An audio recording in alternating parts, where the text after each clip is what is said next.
Tere hommikust! On 4. Good oktoober, morning. kell on 10 It is ja me 4th of alustame October, it's 10 online-konverentsiga a.m. and we're starting Tandem with our ettevõtluses. online conference, Tandem in Entrepreneurship. We are Tandem as well, we're working in Tandem.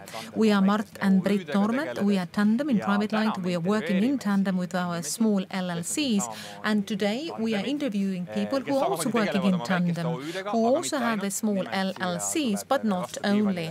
Because here across us we will have people seated who are working in Tandem and they are moving and investing millions of euros, and they all connected by the fact that it's two of them, they're working in Tandem. So we have Jan Uuspõld and Kerli Tiganik who will be sharing their experience, and they have a persona brand of Jan Uuspõld. Ruth Olter, Krista Timberg, they are also our guests today, and they are running a company called Chemi-Farm, which has grown 4 times during the Corona period, as in not a surprise because we've all used the desinfection equipment. Then we have also successful startups, Kristel and Marko Kruustuk, and their company is Test Leo, and they are valued over 100 million euros today. 100 million is still time to go for a family company from Saaremaa producing Sume smoothies, Kadi and Kaia and a mother and daughter Tandem, and they have broken out of the bakery kitchen to the shelves of big supermarkets, so we can test them today and we can share our experiences. And then we have theoretical and historic Tandem management. We will hear more from the Tandem podcasters and management consultants Hede Kersi-Luik and Margit Raid. We have some solo guests as well today. Of course, we have the Minister of Entrepreneurship, Kristjan Järvan, and we have here also the head of County Development Centers, Andres Huul, who is organizing the Entrepreneurship Week. Today's online conference can be followed in Russian and English with a simultaneous interpretation. All the videos will be up on Postimees web, and then we're going to move over to our archive in YouTube. All the Tandems who will be interviewing here at the Postimees Publishing House Gallery in our live studio, you can also send us questions. And please use the same workshop environment where you are following us right now. So somewhere next to us, or maybe around the corner, there should be a button. So if you send a question, then you can ask the question. And we are very happy to welcome here in the studio a person who is behind the Entrepreneurship Week. But before we start, I'll teach a new word which is called the makk in Estonian. Is that a strawberry and pineapple cake? Yes, very correct. But Andres Huul is representing County Development Centers, which has an Estonian acronym MAKK, and they are organizing this week. So who is MAKK? Yes, indeed, we are talking about County Development Centers. So what it is, what you do? What we do is that we advise entrepreneurs, we are providing them with information, we train them if you are interested in it, but not only the entrepreneurs, also NGOs, we are also helping entrepreneurial young people. So this is what we do, and we are working across Estonia in every county. And that makes us the biggest consultancy network. And how can MAKK be beneficial for an acting entrepreneur and a beginning entrepreneur? So starting with a life cycle. It might seem funny, but actually we do work already with kindergartens. So we have entrepreneurial school and some organization where we have over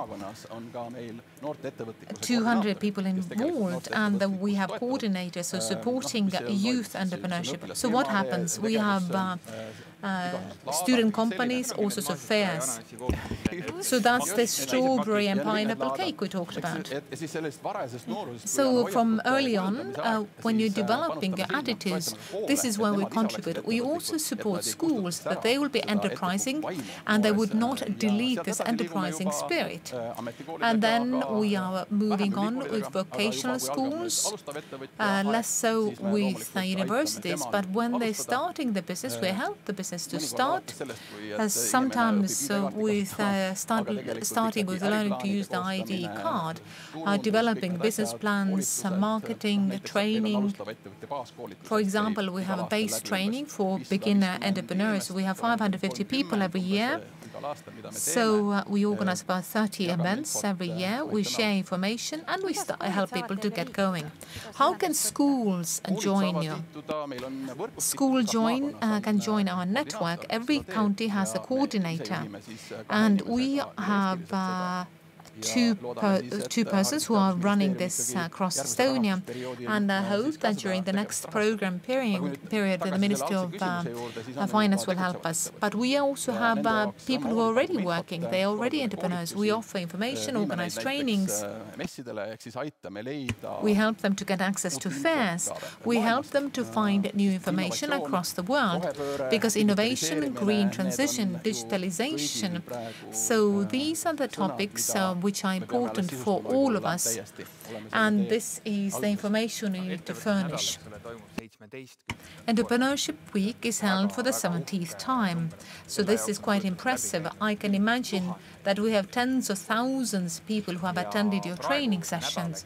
And today, this week started as week start with Monday, and you are holding events all the way to Friday. Yes, across Estonia we have hundreds, and not only physically present, but we have online events as well.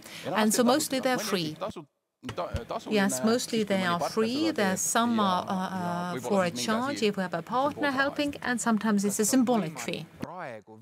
Is it also possible to register right now? Yes, indeed, we can register where there are free places. So, of course, we started with our marketing earlier than this Monday. So where you have free places, you can register. And as it was said, Entrepreneurship Week at ettevõtlusnädal.ee. Do you also offer your training in Tallinn, because we have lots of schools, young entrepreneurs, smaller and larger companies? Is it possible to get your advice here as well, or would we have to move to County of Võru? Well, joking aside, if you talk about young people, yes, indeed, with the Tallinn City Government, we have very good cooperation, and we help young people in the city of Tallinn. But yes, indeed, we have county development centers. Tallinn and Tartu are the biggest centers, and they pull a lot of people away, and that covers a lot of resources from counties, and people tend to move here. But now, if we look at Estonia, we have a lot of startups. So, according to the statistics, we are first in the world even with our 1 million population. So that means we have very high enterprising spirit, and we are even ahead of the US and Israel. So, but that means always Tallinn and Tartu. But now, if you think of small Estonia, you can do global business, and you can have a company which is worth $1 billion. Then the same logic will apply on the smaller scale. So we are fighting for the counties so that in smaller places there will be also a busy lifestyle and you can grow big. I have a good idea, since, as you said, there is Tartu and Tallinn are the hubs. So that means we should work in Tartu and Tallinn so that people would go back into counties, because we have a lot of good land. We can grow Estonian products, we can market it, and this is what we are hearing about more. So maybe this is the work will be very necessary to send them back to other places in Estonia. Yes, indeed, and it's very good that many local governments have been involved. They're very active, so it's not only Tallinn, Tartu and Narva, as we are cooperating with them, and we started with Enterprise Estonia with the Entrepreneurship Days. So, but today we can say that Tallinn and Narva have the Entrepreneurship Days. Tartu is holding an Entrepreneurship Entrepreneurship Week, and we have a good cooperation with them. We are marketing it all together. So in addition to that, around Tallinn, we have smaller local governments and local governments across Estonia who see this possibility in entrepreneurship in the region, because that means jobs, it means local services and people and children. Do we have enough children at schools, or will the school be shut down? Will the post office or library be shut down, or is the ATM taken away? So what is your gut feeling in the situation in the world we have today, which is we have a lack of stability, not even mentioning gas and electricity prices, but we need electricity for entrepreneurship. So do you think this is going to be a barrier, or people are more courageous and say that they want to be handling their own future? Due to the crisis, we know that people are sometimes left on the street, and they have to start with entrepreneurship. And based on their competence, they've been able to build something. There are some people who have an entrepreneurial spirit and this and talent which they have, but we have to find the talents, because Estonia is very small. We have to support the talents, because it's being said that enterprising people who are starting without the outside force, we have less than 5% of the population. So that means supporting people from when they are young, we can support growing enterprises. But my question again is means that the crisis always comes with a possibility. Chemical Farm, who have been producing disinfectants, people are asking where you can buy gas boilers with a suitable size, where do you have the competence to measure electricity use. So we're focusing on different things today, and in this kind of crisis we have different competences which come up. So, but innovation often happens when many competences come together. So therefore, working in tandem is important, because if we put these competences together, then they're being expressed in a new and an efficient way.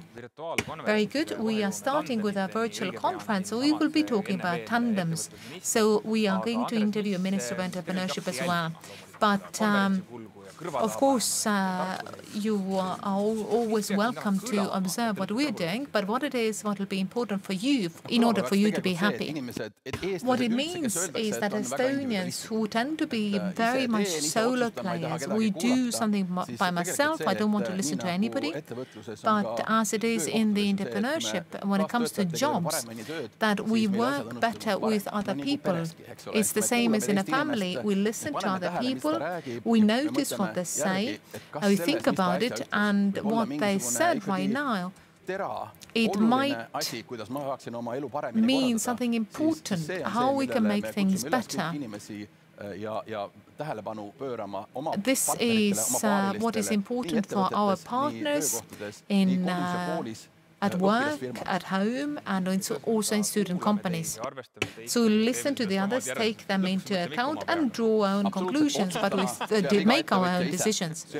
And of course, every entrepreneur has to make their own decisions. Thank you very much, Andres Huul. And you are the head of the County Development Centre's Management Board. Thank you.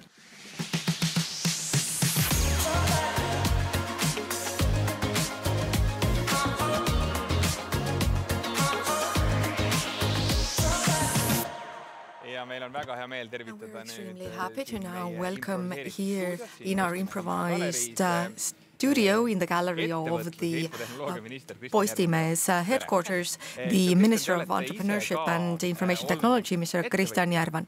You too have been an entrepreneur, but in tandem, or was it a solo? I have been an entrepreneur alone and also in a team, but I do recommend going in business with a team.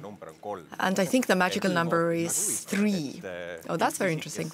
So somebody who is responsible for business, somebody who is responsible for technology, and someone who is responsible for design. That's the best division of the areas of responsibility. And whatever you do, all 3 are required. So that makes a nice trio. So this is startup thinking, right? Yes, it is. And that's my background. It has left its mark. So a struggle you are fighting with your colleagues is energy prices. And, well, it's getting darker and darker. And when you walk around the city, then you also see lots of unlit windows. What will happen to small entrepreneurs? Because they're all people and working from home. So what are the levers here so that we don't have to close shop? When we had the first reading of the universal service on the 31st of August, then Pro Patria party wanted an approach that is the same for all companies. And in coalition agreement, it is stated that it is extended to all companies, universal service. So right now it's being processed in the parliament, Riigikogu, and the optimistic deadline we have set is November. But there are many components, and the household consumer universal service went so smoothly at record speed. But there's an additional component of state aid. We need to communicate with Europe on this topic when it comes to companies. So I dare not state that it will come in November, but we are working to make it happen. By Christmas, yes, let's hope. A little gift. So now that you work as a politician, and you are looking down on the country from the hilltop. Well, no, I'm looking around myself, not from the top down. Are Estonian people entrepreneurial, and does the state feel that our own entrepreneurs need to be supported to make sure that small entrepreneurs also survive? Yes, of course, but I think that the support is not paying companies lots of support. Then we are ruining what makes companies excellent. The companies are beneficial to the state because they resolve problems. But when we create this grant system, fill in this application and we'll give you money, that poisons business to a certain degree. How we can support is societal support, which I think is very strong in Estonia for business.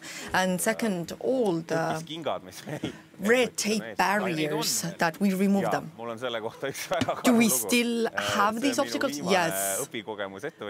So when I was an entrepreneur,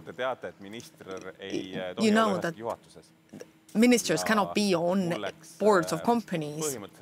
And it took me 2 months to get out of the member of the board status, and I had to turn to attorneys for their help. We submitted 4 or 5 applications to the commercial register. We couldn't really tell what the problem was. So situations like this, we are proud that it takes 15 minutes to establish a company, but you can't leave business. So there are still things to and issues to resolve. If somebody in the midst of the crisis thinks that I do want to get into business and become an entrepreneur, then what is the best way and what to keep in mind? The most important thing to make sure that there's sustainability is to find your first customer. This validates whether you are solving some kind of a problem or you are not. It's the same with the cake, right? You make a cake. Is it tasty? Are people willing to pay money for it? And if nobody likes it, then don't go asking for support from Enterprise Estonia. So resolving the problem of a customer is central in business. And the support schemes that we also applied for with our startups is the greatest value when we can bring together the potential customer and the support scheme, which is reliable, so that the large-scale customers dare to test out your solution. The current situation is quite unstable globally. In Estonia, it's quite stable, but still, war, energy prices. Is it even worth starting with your own company right now?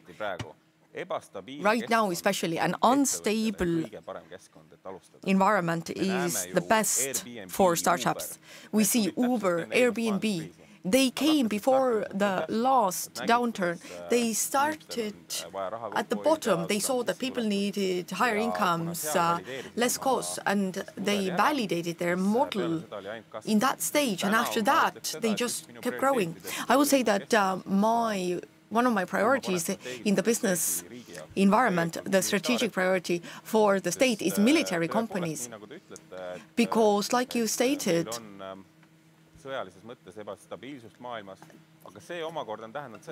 there's war, there's instability in the world, but defense budgets have grown, there's more demand, innovative solutions are being sought out, not only drones.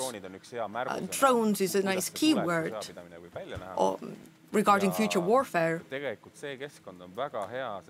And this is a great environment to create new things. And Estonia is in a prime position because due to the consistency of the defense forces and the fact that we have very competent people there, they see what is tactically needed and they understand the essence of the problem and the resolution. And I believe that Estonian companies can grow hugely in this area. It seems like a sector that has quite a high entry level. You need to know about IT, understand warfare, technically complicated. So those who already have done something and are looking for a new direction can enter it. According to your approach. No, not only. They don't all have to be smart solutions, all of them, though it's, of course, a good direction to head in. When you create value, you have an opportunity. If you know what the problem is, then it's not only you who creates value, but other people who want to make the world a better place will come along with you. So we don't really need more entrepreneurs and employees. We need people who resolve problems. Whether you do it as an entrepreneur or as a salaried employee, both are great for the state. It seems we have a very good minister who understands the difficulties of an entrepreneur and the process. It's a great advantage, and I believe you can guide others in the right, other ministers in the right direction. That you have experience, you have a clear vision, clear outlook. Is there hope that the state has measures to keep the energy crisis under control, or is the future very uncertain? In the big picture, in the grand scheme of things, there are two important topics. We have our own means for energy generation. Green energy will come, but unfortunately the reality is that we have more green energy in the summer and we have more consumption in winter. So we're speaking about oil shale, yes. We have our own oil shale. Latvia has a difficult time generating electricity, but we don't have gas production. Some company in the food industry, for example, they require gas for their processes. There the situation is more complicated. If we don't have the generation capacity, we have something for biomethane, but the volumes are insufficient. Then it's more difficult to have an impact. But when it comes to electricity, I believe that we can provide a stable environment. It's true that it's not as affordable as it used to be, because inevitably Russia sent Europe affordable gas, and electricity generation was cheaper everywhere, and the alternatives are more expensive now. The only consolation is that at least we have electricity. But providing it at the same cost as years before, I'm afraid that currently this is unrealistic. So these prices are, the past prices, are they historical? Well, it's the same kind of question as when will the war in Ukraine end and when will Russia become a normal country to trade with? It depends only on Russia. Well, the gas supplies, yes, but Estonian price of electricity. It depends a lot on the fact that we trade on the exchange. So in some sense, Germany's decision to shut down nuclear power stations means that they are buying up electricity from all over Europe and are hiking up the price for everyone. But these are the pains and gains of common market. If we were alone in our power network, we wouldn't be able to synchronize, and that would come with the risk of not having enough power. But I think the situation will stabilize. For the entrepreneurs, what's important is what is their competitiveness like compared to other companies. And it doesn't console us too much, but at least the energy prices in other EU member states are also very high. And I think that our companies are not any worse off compared to them when it comes to electricity prices, and we're stable. So maybe we're a bit late with our wind farms and other energy farms because old Estonians also used to say that make your preparations in the summer. Now winter is here and we are struggling and doing what we can to catch up. So maybe the state will learn for the future. That's optimistic. Well, the ancient Estonians also used to say, don't spit into an old well before you build a new one. So maybe when it comes to our oil shale run plants, then that's also worthwhile taking into consideration. Well, when it comes to the future, then maybe we should also be considering a nuclear power station in Estonia. What is your personal point of view on this? I think that when it comes to Europe, then nuclear power makes sense. It's regrettable that these were shut down in Germany. And we can see it in the graphs. The more affordable the power, the more need for electrification, the higher the GDP. And the US has a lot of power, and they are at the forefront. And that's where the economic growth comes from. In the future, well, the question for companies is not just how do we maintain energy consumption right now and how to make it greener. The question is how do we reasonably increase our electricity generation and how to bring bigger plants here which don't have a huge number of employees but have great added value. They're very interesting projects. Permanent magnets for electricity turbine production, how the ash hills can be recycled and how to take out elements from the ash, the stored ash. So the large-scale projects in Estonia are very interesting, and they correspond to the principles of recycling waste and materials. There's a lot of value in the waste. In the movie Back to the Future, the car, it flew on waste, on biological waste, on banana peels. A great metaphor. Yes, a great metaphor, but we see it more and more. Technologies are developing, so what didn't make sense to recycle before now has become reasonable. So we're in the midst of the Entrepreneurship Week, and you are an entrepreneurial person. So I have a final question to you. What has been the greatest lesson as an entrepreneur that you've learned? The most painful, but the greatest lesson goes back to defining the problem. How do you define the problem that you will resolve with your business?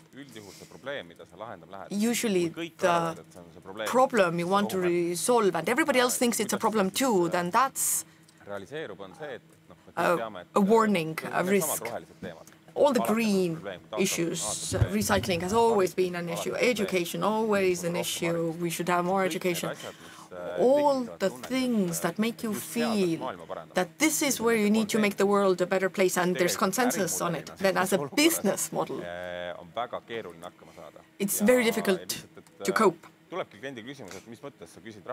So you're asking money for it? You should be happy that you can make the world a better place. That's what the client asks in this situation.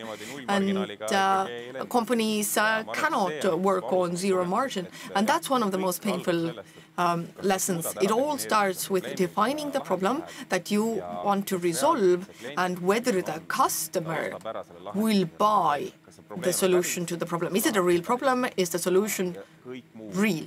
And everything else is trimmings.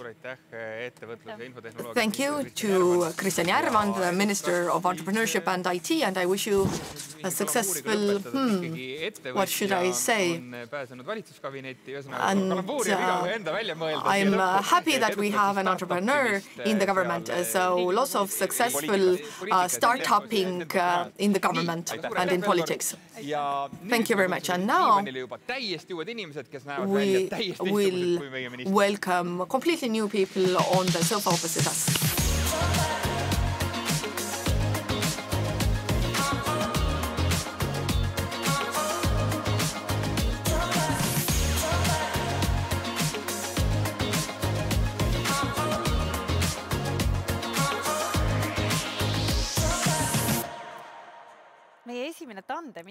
So our first tandem is actually here. We have Hede Kersti Luik and Margit Raid.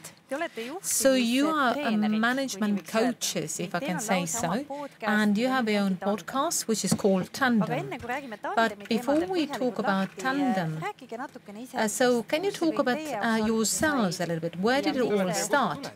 Who are you? Where did you come from? How come you're here together? Yes, indeed. Sometimes it happens that you have good working relations and they come from the background of entrepreneurship. It's the same which happened with us. So we were friends at work, then outside work, and then we understand that there is something else which would fit into the space. So this is our background. So now if you look at this separately, so what you do today, Hede? I work with people, understanding people, helping people, listening to them with strategies, getting things done. So it's good. You must be the best person in Estonia, somebody who listens. And it's very nice for me to be her tandem partner. So coaching all day long and strategies and helping companies. Well, also communication management, because all these days are different. Margit? Most of my work is involved with EBS, with the continuous education, where adults want to learn more and to improve, so that in order to get into entrepreneurship.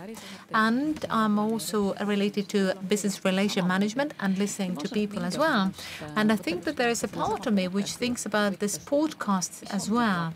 What happens tomorrow and how we can prepare for it. So there is also time to futurology, and it's not only that you go and listen, but there is also something there where you look for something. There's something ongoing. And when we started with this tandem, we felt that you have to start somewhere. You have to get this additional push. We heard from the minister that the minister recommended to have a trio as an ideal management function. Why for you is the best version tandem? Well, a trio could work really well as well. Sometimes it does, but sometimes it happens that there are some certain camps in trio, and they are not always, sometimes it's good and necessary, but sometimes it's an obstacle. And sometimes it helps if you have an equal partnership between two people. But three, does it mean that you have different camps then? Triangulation is very dangerous if two are against one, and then two against the third, and so it's very complicated. But you could also say it can be useful. Yes, indeed. If you're against one, no, rather to have a third view, and it helps you to get a new angle if you want to achieve something new and exciting. There could be energy pushing and pulling between three, and it might happen faster. But tandem at the same time is more courageous, so that two will start working, so they are mutually complementing each other. With trio, there could be some issues. If you have another Brit next to you, what would you do? It will be very complicated. A Brit smiles. I can't imagine how I would handle this other Brit. But between two of you, you have to think about yourself and somebody else, but it's three. Then you have to think about their relationships as well. So there are more interactions. But let's come from theory to practice, because I think we have a lot of listeners who understand this idea of tandem, because we have all seen the tandem bicycle. You have to cycle together. Have you ever been on a tandem bike? I have not tried it. So it's not very easy either. But the question is, so we have this kind of thought that one is a leader.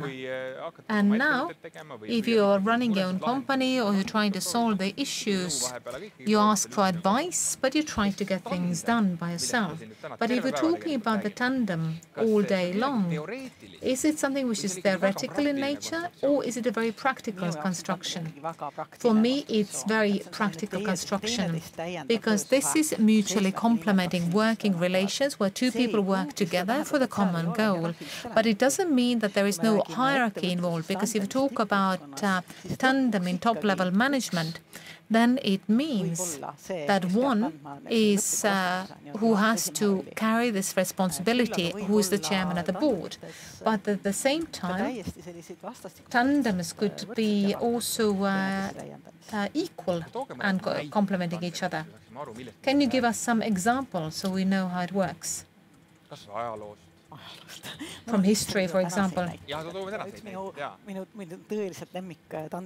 One of my favorite tandems are two people who ran an environmental company, and then they went on to start a startup. So there's a tandem relationship which has been improved over time.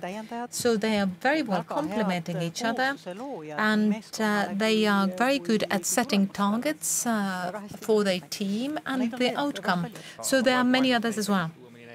Can you give us any examples? Maybe the nature of the tandem, where this word comes from, it goes back to about 100 years, and it goes to a medical clinic, a Mayo Clinic in the United States. And what was the issue? It was 1908, and it was documented that there's a chief physician who had 5 sons who had started a clinic, and they are all medical experts, but they are not good for the business objectives which is related to aftercare, because once you had a medical intervention, you need somebody else there who is very good at nursing, in documentation, in patient service management until they go home and the treatment scheme is in place. So he used group practices model. So that means there was a possibility to have the chief physician and the head of nursing working together. So why was it important? Where the benefit came from is that we had experts of different fields, not two doctors who did a surgery and nobody looks what happens after. But that was the idea. This is where this professionalism started, where you don't have to compete with each other, but you have expert opinion, which is enriching, but it's also accelerating processes. But if we have the topic today, and it's an unusual year, 2022, but business acceleration through a tandem relationship where we have one objective and two people who are responsible for their own knowledge and the synergy, and you have 3 units of time. So it's 1, 2, and 3. So you have a way how you can solve an issue, and you have time units, would be a day or month or year, depends on the acceleration.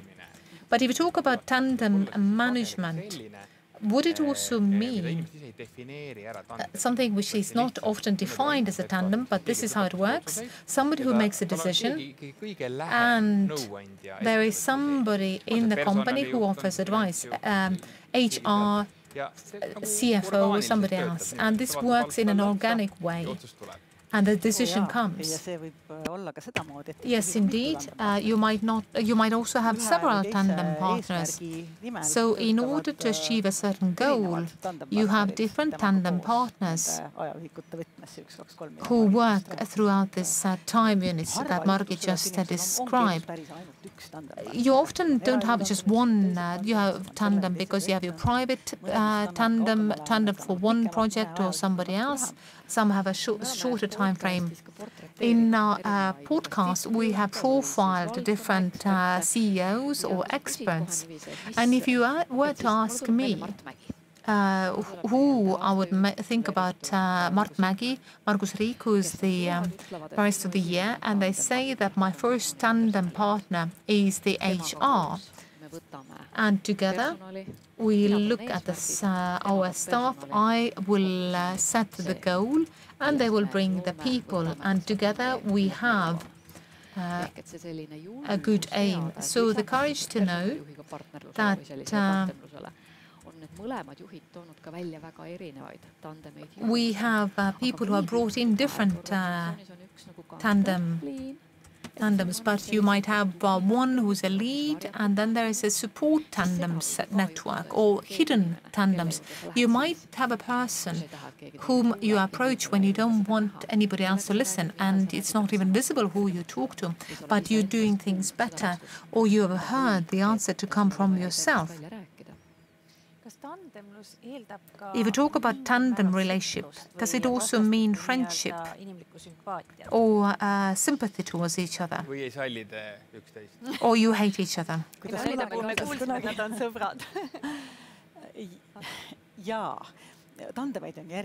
Because there are different types of tandems. There are tandems we create and we choose. And sometimes in life you have this kind of tandems which are forced upon us in a certain context. They came with a certain role, or there is an owner's expectation. And there is this kind of issue that we can't choose based on our own desire. So we come back to this goal. So we have one goal and two people who are responsible, and you go together. So it doesn't matter if we want to do anything after work. If we have the same goal and it's been very clearly acknowledged and translated into your daily tasks, then it also works without this friendship component. And sometimes friendship can be an issue, actually, because you're afraid to tell your friend. Do you dare to tell your friend or not? Because often it is being said that you do dare to tell your friend. Well, there are different kinds of friendships, because I would also like to believe that with my friends, we can tell each other everything we need to tell. Does it always work like this with all the people? It's very hard to set the rule. But very good, we reached the friendship level now.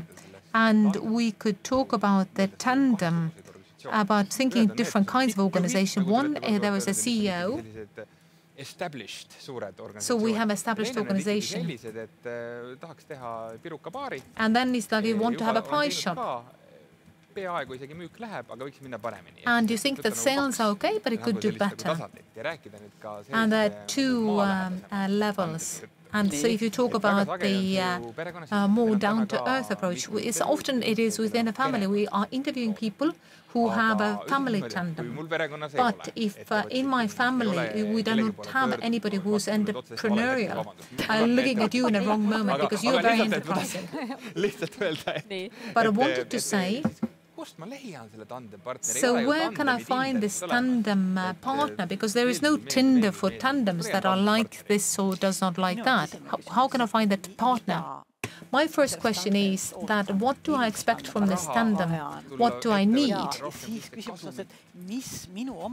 And what are my characteristics which help us to earn money? And what is missing in order for me to earn money? And now we could look at the tandem partners amongst the people who have the characteristics that I'm lacking. So you can have a mutually complementing working relationship. So it's a very good point of departure because usually we are afraid of people with whom we differ, but now we should approach them.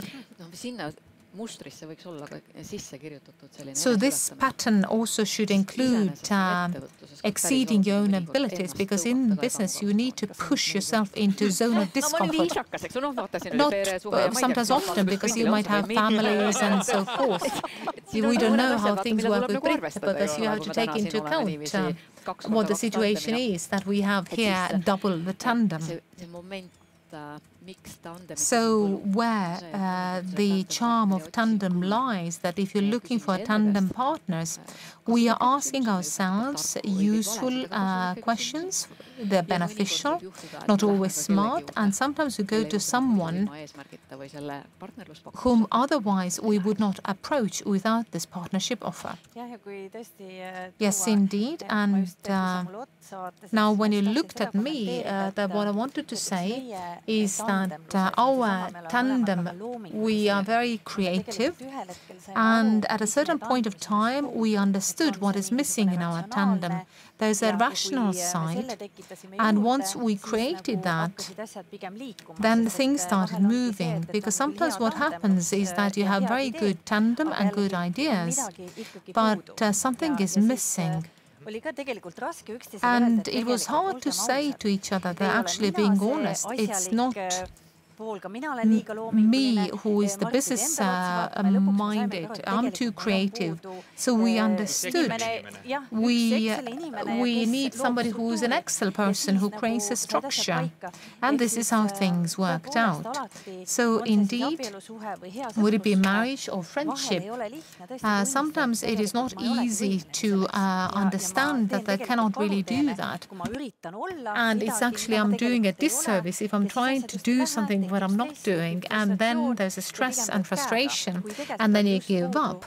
Although you're just missing is honesty, saying that we can't do that, and that's fine, because we have other advantages, but let us take this extra person who creates this additional value, and then things work out. We have a small company, and we have very close family relations, so it's not always easy. But honestly and exceeding your own capabilities is sometimes the key word in order to move forward. A good tandem is always reflection and asks questions, even if they are hard. So now, if you're looking at the business side of things, then businesses sometimes, a good business has a good vision, good energy and ability to fly, but sometimes they need somebody who is a good critic, who brings in the benefit of a doubt. So these are not easy discussions, and this is what you said before, Margit. And it might be hard to do that to your friend, because your friend wants to get you going, and doesn't want to ask you, are you really sure? So how do you divide these roles? Who is pushing more? Because we do not have a family relationship behind here, then I would say that we can let each other be. And We don't have to have too much of the push. We have a lot of trust capital involved. There is a thin red line, so you do not go below. And I think this being in a moment, if I may, that if there are certain understandings and you think, oh, there is something there, that if I know that there is something shared, that it's fresh and sincere and it's elegant, this is why we want to create something, then it's worth the game. It's worth being part of it because we have agreed on this and it's kind of part of the background. We want to understand that if we're sharing something, then it creates value more than we would be doing it alone. And as we have a wider audience, as we have a tandem here, then the courage to believe that there is something to share, maybe this is one of the stronger drivers. And when it comes to Hede, I think it was 2010 when we went to TED Global. And there are not many people from Estonia who has gone to attend a one-week conference where the program is very busy. And it was a black box room, there's a pre-sessions, and Hede whispers to me, let's do a blog. It was 2010. Let's have a blog, management blog. Well, I'm saying, well, no, I want to listen. But she opens up her laptop, and 3 minutes later, I've created a blog in Blogspot. And now the question is, where do we share this? Then a little later she says we should go to Postimees. So by the evening we agreed with Postimees. We write every evening a blog post from Oxford, a certain number, and they share it. Can you have an objective and agree? No, you can't do that in advance. And this kind of strength, that this is the person who's part of your network. Is it silly not to use this kind of power? Well, cool things start from this kind of moment of time when somebody has something to share. Or you think it's way too much, it's too crazy, but it's exactly so crazy, yet you will go along with the ride. I listened to you and then I thought the one thing which connects us is that a big part of our life is inspiring other people. And where do we get our own inspiration? So nature, our home partners, and what it is what we do together. Because this kind of reflecting ideas or being in the same room, there is the spark and energy and ideas, and things happen which otherwise not happen. The podcast, we are not really podcast people. Because I understood that you wanted us to be as podcasters. So are you a podcaster? What it's like? But it says very good. How it happened was the first wave of COVID, and communication head of a hospital. It was a lot of work because there was crisis management team in a hospital, and then we had clients who were all in their home offices, and everything was turbulent. Everybody was confusing. Nobody knew what was going to happen the next day, and we needed this time of reflection, and so we created the podcast. You were sitting on the floor of your wardrobe. So we were doing this for ourselves, that being in the home office, but we wanted to be inspired. We wanted to have this impetus, and this is the biggest strength, that this spark is coming from there. Tandem management is better than managing alone. Because of this inspiration, completing each other, having the expert opinions. But is it sometimes slow and you have to put things up and that, they talk about their own topics all the time? I'm not looking at Brit at all. But it's an example. It might sometimes be a lot slower and harder. Well, you might always have failures anywhere. And this is one of the reasons coming back to this 1, 2, 3 model. If you look at the time units, if this been agreed, because we have agreements for the goal, for money, for time, because you have an arrangement. And one topic which we've heard, what people have said or reflected, they say, well, if you have 2 people who are responsible, does it mean that nobody's responsible? No, it doesn't quite. If you look at the Jõhvi School of Coding, and this is a contemporary learning environment, and this is where they recruited 2 managers, and there are 2 co-managers. This is the official title. And one important thing which we have not mentioned is authority. I have the authority in this sector, full autonomy, and I have authority in this sector. And as the minister said, we can be in tandem, it can be a trio, every day in the morning, 5 minutes, discussing what we're planning. And if the autonomy is in place, then it doesn't matter if you have one or other tandem partner, or is it a total of a trio. But if you are in the co-managerial role, then you have authority to keep a certain structure. So it's freedom within these restrictions, which is agreed upon in advance. This is a mandate. So maybe the warning is that if you want a tandem partner to share responsibility or push the responsibility of yourself, then it is not a good project. My question is that for business, for entrepreneurship, timing is a key. Like your first blog was born at a certain moment of time. So what does it take from the tandem partner? Only confidence? Or if you have one partner who understands that now is the time to do this, but the other one is not coming with you because they can't understand that this is a suitable moment. What do you do in this case? And how do you prepare your tandem partners yourself? Or what should you develop in order to have this timing trust? Because some have a better sense of this moment and others are better at implementing. 2 techniques. The first is to agree that there's one day of the week when you can say things to each other. It's like meeting reality. For example, from 10 to 11, communist talks or whatever. So that's one technique. When you know in advance that now you might hear these reflections that I might not like, and later you walk around with this face, I had a meeting with reality. But when you're at home, then you can't even leave. Well, the alternative is that you never meet reality and live in a false reality and run around as the naked king. That's one technique, yes. And the second option is where you can fine-tune the timing, is a little notebook where you write crazy ideas.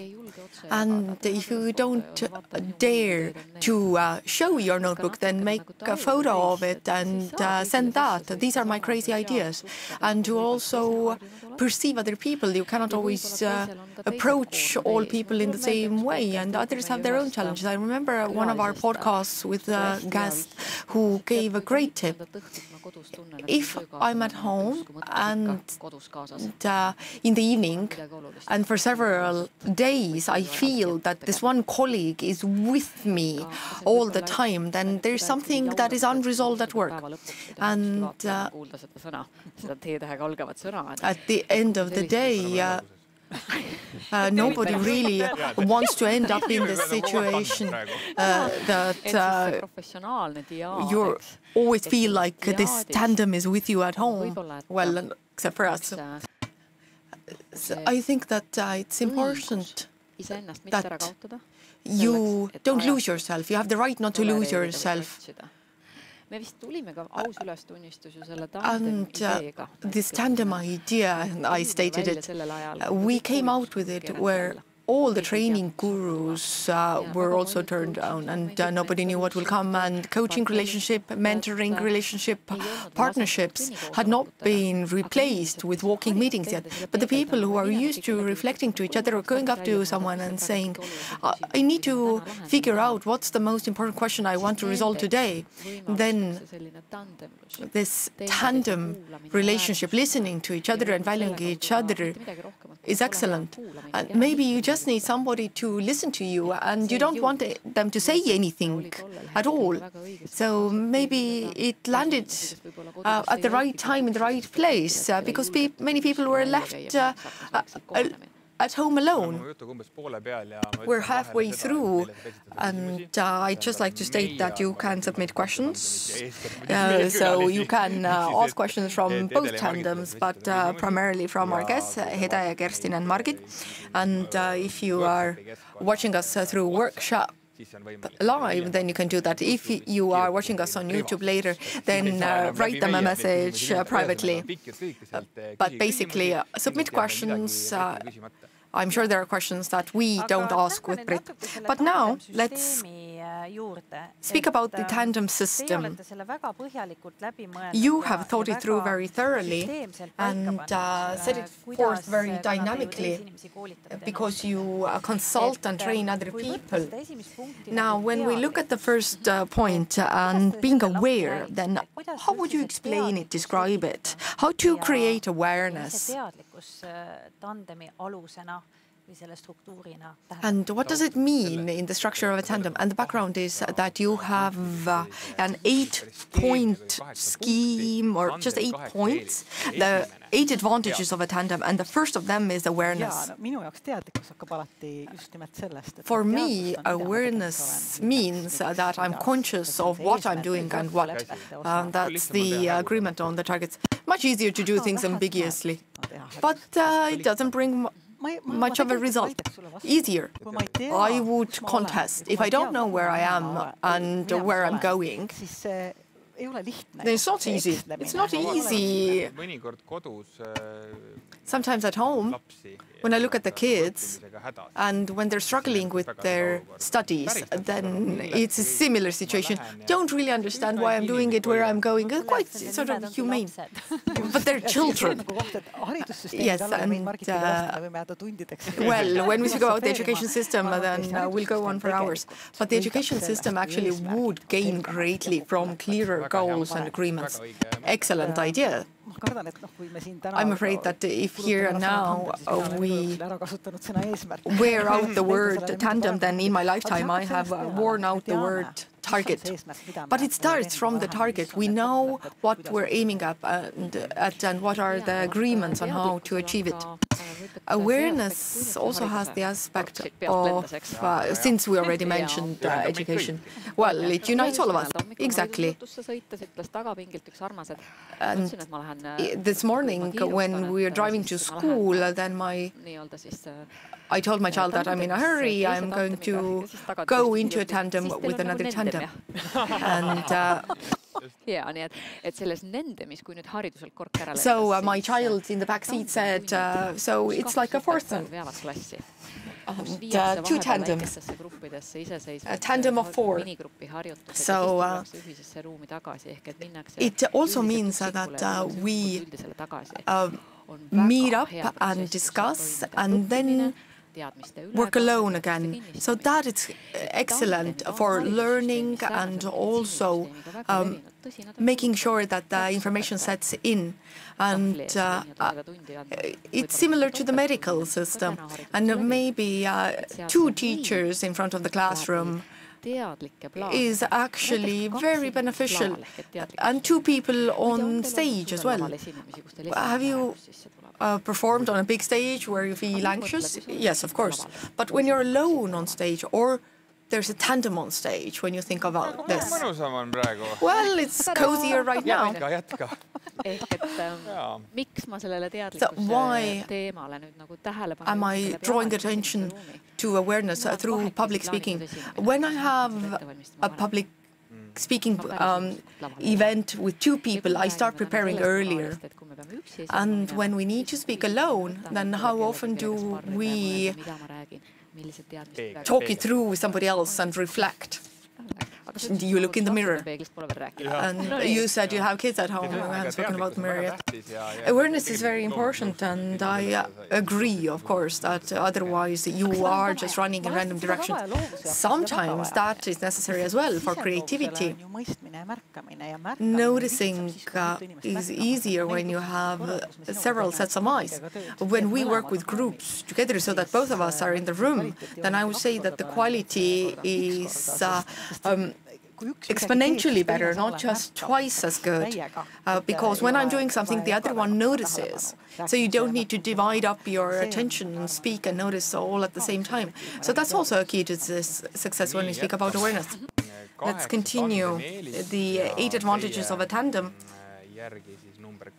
And second point is complementing or enhancing. Well, when you have started thinking that maybe I have more to offer in business, or like you say, the same cafe, that it seems okay, clients come and products have flavor, but when something is missing and you are doubtful, then I think you should think about that maybe you are stuck in automation, and the partner to turn to is when courage is bigger than dreams. You turn to somebody who has this halo effect or authority, and you think, oh, I want to work with that person, but I am scared to. Why not? The simple question is, have you tried? Have you tried? Have you tried to exceed yourself in order to bring something to a new level? So exceeding yourself and also involving an expert from a slightly different field to fulfill your goals is a very powerful tool. And the simplest thing is the time factor, especially when you produce and act and work like a bakery. You bake and do everything. You don't have the resource and the time to think beyond, because on a daily basis you have to implement. So we can also speak about a business that you have to manage structures on a daily basis. You don't actually have the resource to expand because you don't have time to think about it, because you have to manage what exists. So a tandem and complementing each other is very necessary to go bigger. Yes, and like the first speaker said in the morning, that the fresh ideas come when different sectors meet. So innovation comes from the crossings. It's a new angle, it's a new aspect. You might create a much more interesting pastry if you bring in an Italian baker, for example, or if you bring in somebody who has managed a car repair shop and who improves the process. And the third advantage of a tandem is being targeted. What does it mean? This is Hede's word. Look at her. Well, a single target, 2 implementers, 2 critics, 2 analyzers, etc. It's easier to stay on track when you have agreements with somebody else. Why has coaching become so contemporary? Because when the manager has proved something to the coach, then shame also makes people move. With the tandem partner, it's better because we are moving towards the joint target together. I can't let her down. I've told Margit that I will be in the studio today. I can't not come, right? If you're very targeted and entrepreneurial in character and brave as well, then it might be easy to set the target. You put down some keywords about your passion and vision and ideas. But if you are a bit timid, but you sort of feel that it's in you to go on this journey, then how do you word the target for yourself? What is a simple scheme to put down on paper where does it unravel from? That maybe I need to test it. Do you have some sort of a scheme? How to visualize and sketch the target. I like to start from the target, the result I want to create, and then I work my way back. I start from the feeling. I believe that people are not rational beings, but emotional beings. You've heard so many times people saying that, I have this feeling, I have this feeling. Have you heard that? That's the Tandem.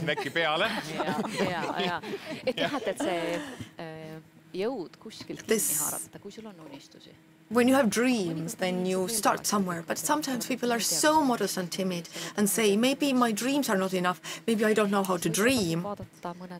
Then it's worth looking at a different area of work, read a biography or watch a movie, a documentary, something that helps your brain rest. But for being entrepreneurial, before you watch the movie, set a task for yourself. I want to find something in this movie for myself today. And our brain is a very loyal partner to us. Does not offer us a fast track when we have set a task for the brain.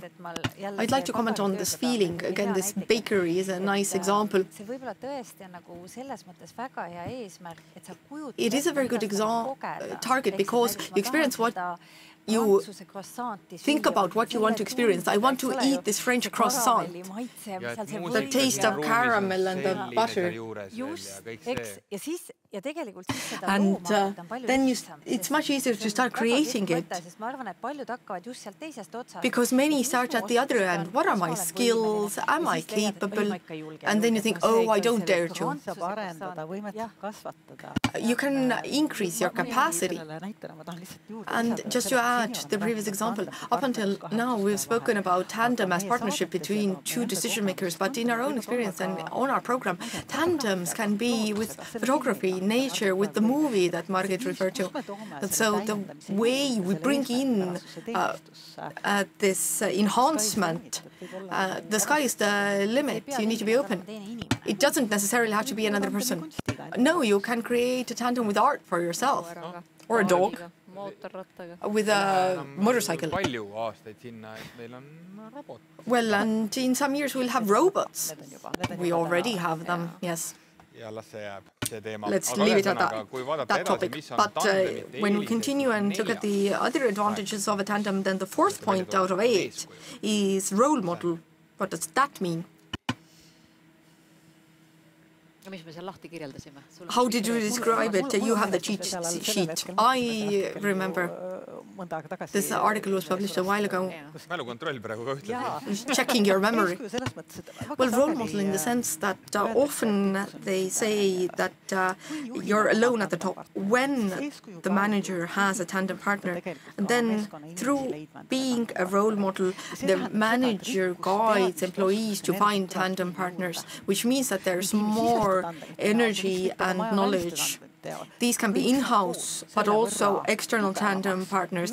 Everything is strengthened when the manager with their own serving as a role model shows that tandems create something more valuable.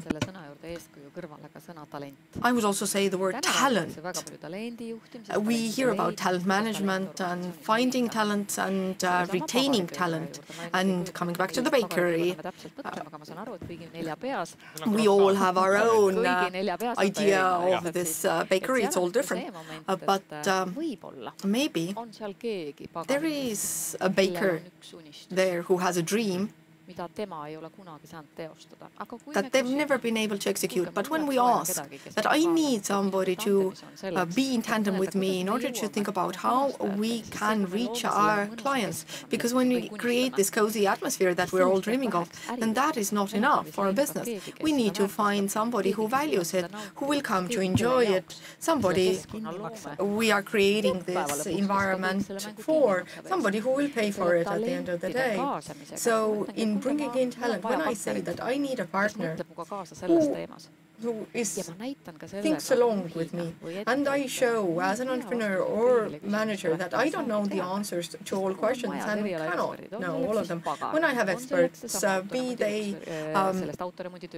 bakers or specialists from a car repair shop, give them a chance. When we give them a chance too, then we serve as the role model that show that good things come from discussion with your partner.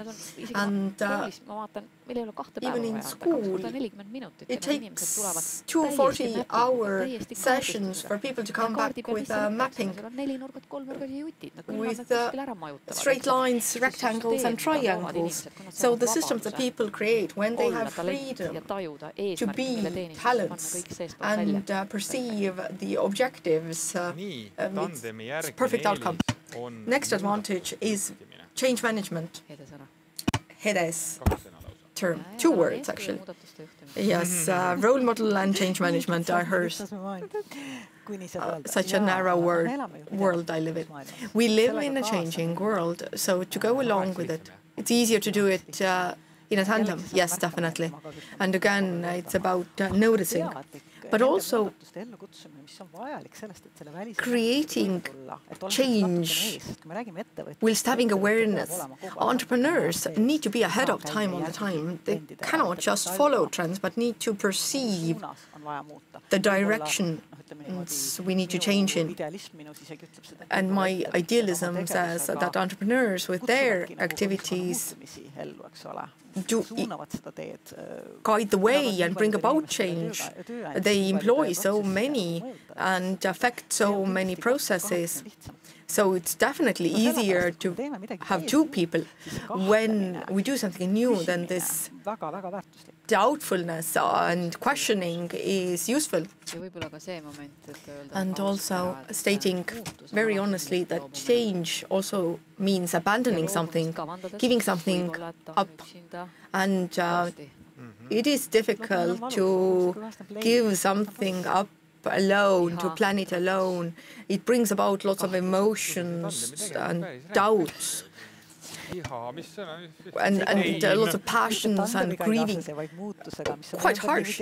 Well, yes, the tandem is the tool that helps you cope with it better, because if you have to give something up, you will experience these emotions anyway, and you just won't be alone. 6th point is expertise. What do you mean by that? Maybe that's my topic. Surpassing yourself and partnership. So this is kind of a partnership where you both are experts in your own particular field. What are your expectations? What are the preconditions? So 1 + 1 equals 3, maybe 5 or 8 even. It's not enough. But the point really is that if you put 2 experts together so that the result is something more, yes, maybe the deeper meaning would be that you should go outside your own field and take somebody and you can hear in their expert opinion, which is important for you. You might hear a different story, because we all have our personal patterns. And if somebody can describe the expert opinion, then as I'm a coach on public speaking, I'm convinced that if you're talking about tandem, listening to yourself back through somebody else, it's where you meet your own expert opinion, because if they have not been able to discuss this, maybe then it's kind of halfway here or there. But if you request them into this kind of program and discuss their opportunities and their professional growth and their management culture and what their triggers are. So if somebody's been to the podcast or they are guest speakers in a seminar, and then in the evening they say that would have not been so aware myself without this discussion. Because if you talk, you hear yourself. beneficial aspects of doubt, because we talked about it a little bit when we talked about change management, but maybe you want to say a little bit more why doubting is something you should encourage. Because it sounds like you are a weak manager. Because it could be yes or no. Benefits of doubt. Because the value is in having a triad. So if you have an investment, and if I had a chance to think about it, or am I ready to lose it? If it's an investment, then it's a 50-50. Either I'm successful or not. Or is it going to go in a way that I can't even imagine today? As Ed has said, that I have certain dreams, and Ed starts from the end. I go out somewhere and I imagine the future. 2 years have passed from me making a certain decision. What's going to happen then? What was it that I did not notice? Where is my resource? Where I should create a window of opportunity to go with it. So this beneficial aspect of a doubt is also reflected in the clean aspect of tandems. When we are together, do we dare to say that we think that this is how it is, or this is not how it is? Or if I'm going to invest into a new factory, what's going to happen next? So you have somebody by your side who will help you to doubt, well, this must come from your family. Then 8th benefit of a tandem.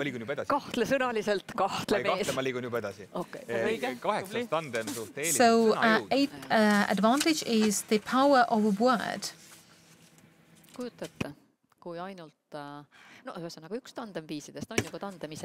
One options of tandem is tandem, being in tandem with yourself, with your inner dialogue. Because this inner monologue is actually 6 times faster than we are able to express in the Estonian language. And now this means that you can imagine that you get a phone call from your wife, and you ask, how did the meeting go? And Brit starts the answering, saying, no, actually, I went quite well. So what is the first word you hear? So what is the trigger after that word? How is it going to influence your way of thinking and reflect to Brit? It's quite interesting if you talk about children. Children have understood this. How did you go at school? And they say no, they don't say no. They say no, we're fine. Everything is good. And then you said no, well. And then you also had the parasite words that actually you went well. But then using this word actually can cause a storm, and it's very hard to turn this person back into objectivity, where you have more cooperation, not that there's a shock and you don't know what's going to happen next. And power of the word, often the manager often has to create meaning and communication. And better they have understood the power of the word with the tandem partner, better it is outside, so the back office before you get to the front office. So this is definitely where this power comes in. And if you're honest and sometimes ruthless as a partner, then I can test different ways. If you talk about the power of the word, it's safe if this agreement holds. If we can add anything else here, then you want to use a technique called simplification. As entrepreneurs, we are planning change and communicating change. If we're able to express our idea in 6 words, if we can clarify our message that you can use only 6 words. So we can start this process, we can we can do a lot. You don't need many words. Of course, these long, complicated sentences can be interesting in classical literature. Sometimes you would use a different language, but retelling might weaken the power of the word. Very good Estonian style advice that you have to say less and then do more. But this is entrepreneurship seminar. So this is Estonian style entrepreneurship. In Italy, if we were to use that idea, I don't think it would have been so successful. So in their culture, they are called more complicated sentences, but tandems between cultures also show this power that you think that you know your target group, but then you hear something else, something which is a lot cleaner. It's so pure.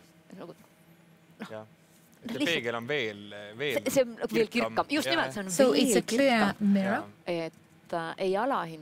So we should not underestimate this idea that there is a tandem partner who you should have outside. We know we have a lot of Ukrainians in Estonia, and tens of thousands. And if we were to presume that many of them do not speak English and a lot of people are speaking Russian, and we should use this, use an Ukrainian to help you. You have a completely different view, different culture, and it's a very bright mirror.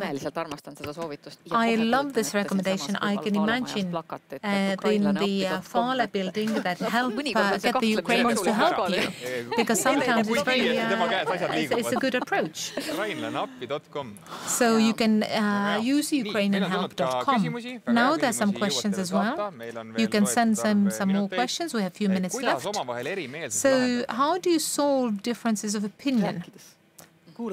We talk and we listen. We ask questions. Or we can say that I don't have the strength today to answer.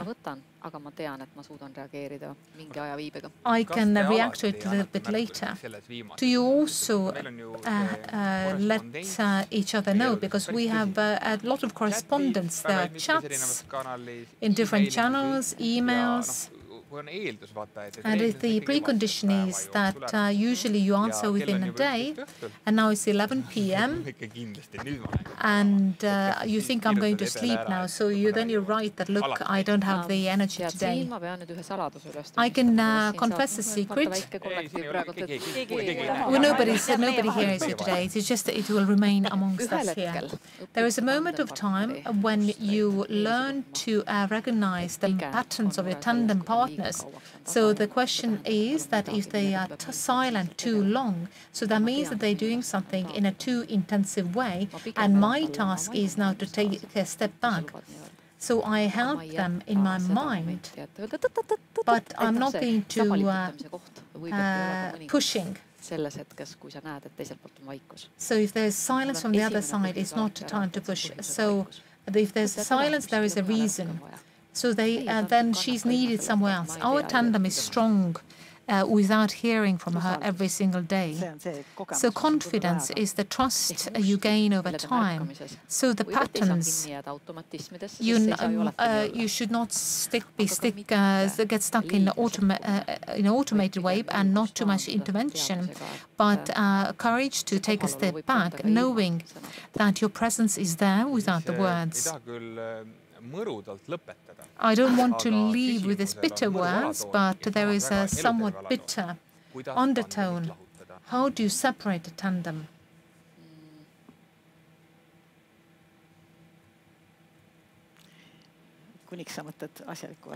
Until you think of a good answer, because when we have a tool 1, 2, 3, one objective and 2 people, and the value over time is that it makes measurement easy. My friend said that marriage could be also a 7-year contract, and maybe you make more of an effort last year, so you can extend the contract.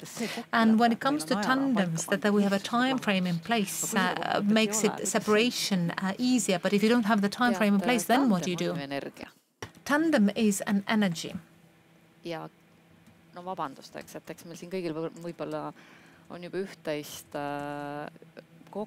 maybe we have some experience to say honestly that if you find that there is not enough energy left, that it becomes toxic, then if you have a certain feeling in tandem, you should trust that. But you can't just, you did not answer me yesterday, so therefore I'll call quits. Then it doesn't work like this either. So I would not encourage that either, but maybe it's a good thing to say that there are certain moments which I need to discuss with you. Or you can say honestly, look, that this is not going to fly. So 5 words, that's not flying enough.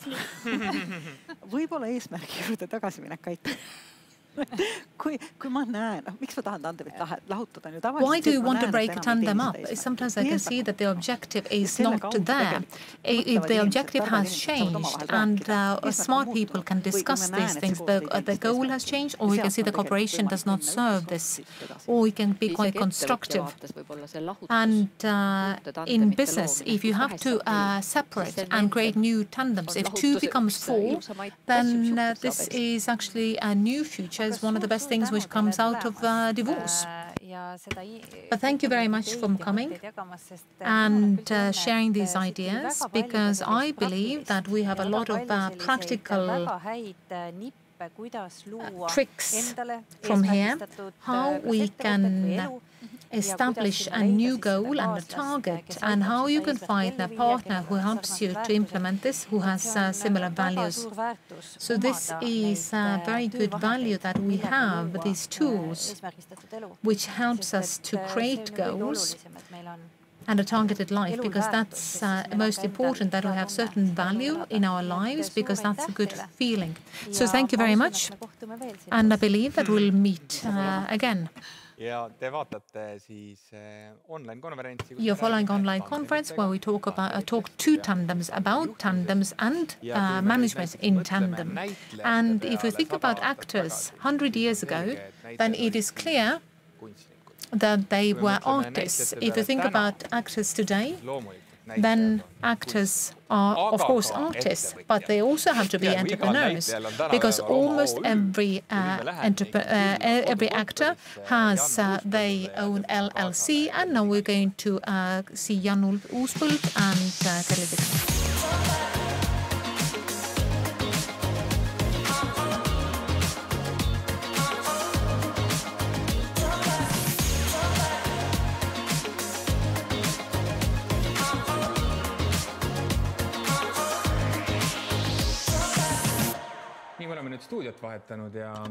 We're in a different studio now. Hello, Jan and Kerli.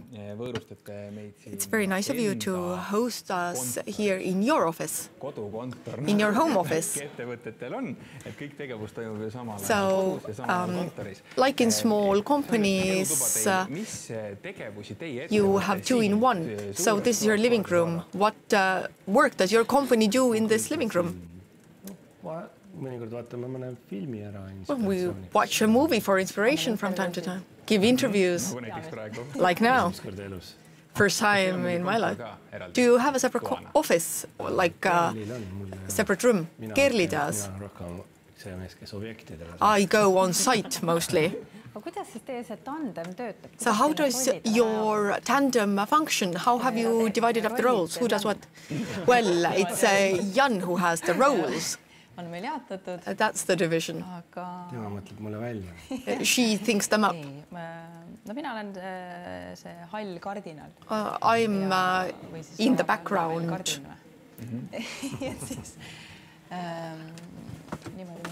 And that's how it works. He shines and I shine by myself behind the stage. But is there a clear division that Jan does the art and you do the accounting? Is there a clear division? We don't have that division. Well, I sometimes create art as well, but he doesn't do the accounting. I keep away. So there is some kind of a division. Kerli writes sketches and jokes. So she has this wonderful positive humor to counterbalance my rough humor. And that means a good program. It's interesting that you allow your accountant to write sketches for yourself. Well, yes. Kerli, what else do you do? I consider myself the entrepreneur. I think of everything in business terms, and in the creative sector you have to have a creative approach as well. But what fits in the plan, what we have time for, where, what, generally these things are up to me, and Jan then fulfills the roles that need to be fulfilled on stage. Do you also make sure that Jan gets enough rest so that he can be good at his work? Well, it's not so easy in Estonia, but when we go away, then it's easier to not confirm all the jobs. Well, yes, when there is an event, a family event, then we don't take bookings. Well, generally, it's very difficult to say when is it time for business and when is it our private time, because all entrepreneurs know that they are so intertwined, and free time as such doesn't even exist like parliament members. Well, we have the advantage that when there is a concert tour, then we tour as well, so we can combine family and work and bring some fun. So not all professions have this advantage. So you are leaving the impression that being an actor is so easy. Well, it's all about jokes. It is about jokes and fun. But are you able to switch off when you're on holiday, that you don't think about anything new, you don't deal with the projects, or you use this time for fresh ideas? When it's never holiday time, the company exists 24/7. I always think about what needs to be done for it. It's a part of your life. You're married to the company as much as to your spouse. So, especially when it comes to creative work, you always get input from somewhere and you need to write it down right away. And if something has been formalized already, you have the text written down, then I need to learn it by heart. It's 30 to 40 pages, so a holiday or rest time is very good time to learn it. So it's sort of this dry work that you need to do to learn it by heart. So maybe you are doing some kite surfing or going up the mountain on a gondola. It's a good time to learn the text. And then also you connect the text to the place where you learned it. But when do you have time to pay attention to each other? When you are learning text during holiday time, or Kelly, what do you do? Or do you take the time to just speak to each other and not work? But we all fall in love with each other again and again when we're working as well, several times a day, I would say. Love at work, I'd say. You have a quite clear division of roles, that Kerli is the head of the company and you are the one who goes on site. So do you sometimes get angry with the boss or dispute? Feel a frown coming on? Well, no, not for them. They're falling in love all the time. Well, maybe sometimes internally you get a little bit upset, but usually at work people get upset with their boss and they dare not say anything to the boss and then go home and tell off the wife. In my case, I might get upset with the boss, And then I go on site and I tell somebody else off. A taxi driver, for example. I guess I have to say that you tend to joke. Well, it is a joke, but there is some truth to it. Yes, it has happened.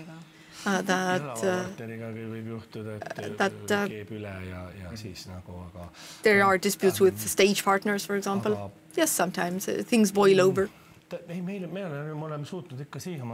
But up until now, we have been able to overcome crises constructively and discuss. Do you have a strict boss? Strict enough.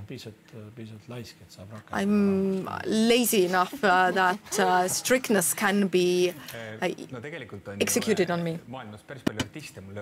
There are quite many artists in the world who come to mind are female artists who have been married to their managers. Mariah Carey, Celine Dion, but your relationship superficially reminds me of Sharon and Ozzy Osbourne, because Sharon is Ozzy's manager as well. I would take it as a compliment.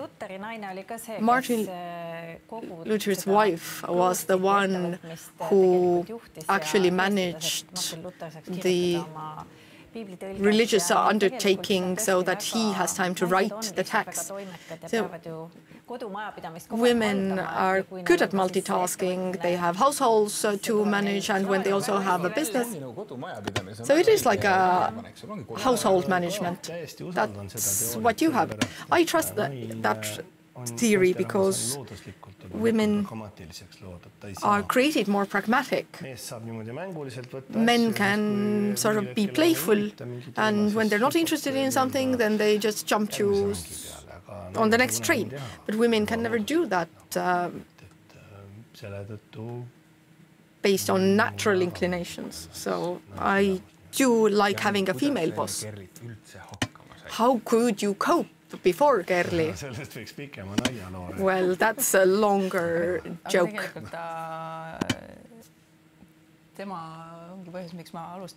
Well, he is the reason I got into business, because he was struggling so much with his company that he was trying to manage.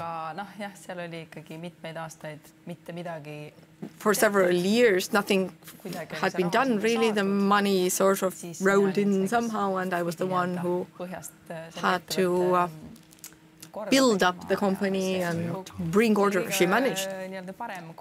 This was the best entry into business. 2 years working on a company that was really bad off. So, and yeah, it was like a wrecked car, a totaled car.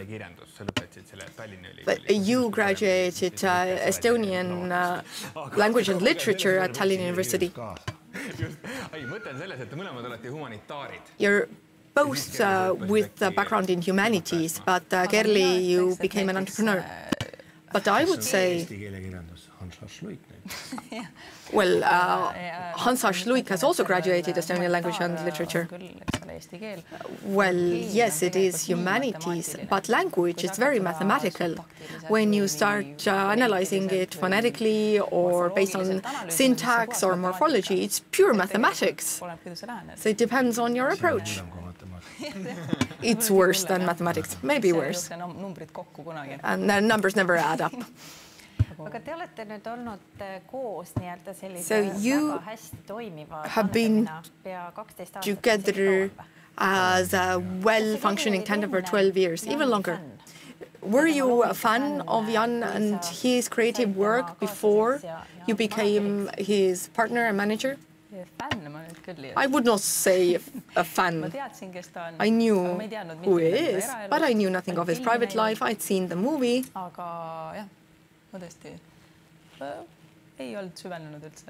I really did not know much. I did not like his play Jürgmees. Now I like it. the caveman. So could we say that Jan as an artist and as a brand has evolved into something it didn't used to be? And you maybe know the answer to this as well, that together you have shaped a new Jan. Definitely, definitely. A brand had been created earlier, but for the first time I felt that my name is a brand. After the movie Jan Uuspõld Goes to Tartu. But how to sort of shape it or maintain it. Kerli has a huge role in this now. A very big role. And it has gone hand in hand with his own development. He has gained peace personally, and we started with an alcoholic and now he is a sober alcoholic, and that is the story, part of the story of the brand. And sometimes I felt that maybe this modest personal life is not good for the brand, that maybe I need to cause some commotion from time to time, but, well, who knows? I'm just saying stupid things. That maybe the brand doesn't work. No, that's what you were afraid of, that it wouldn't work. But now you can see that it works even better. Yes, actually, that you don't need to use swear words and show you as the worst version of yourself. That people also care about an actor who has a normal personal life. Did you need to sort of work on him, not to drink or no, whatever? Well, that he has to change, that the brand and everything. And the business in the background. His advantage was that he wanted to change. He wasn't able to. He wasn't at a place to be able to, but he had this great desire to change. And when there is the desire to change, then you can help someone. If the person doesn't want it, you can't do anything. And he was willing to take the help, so it was easy.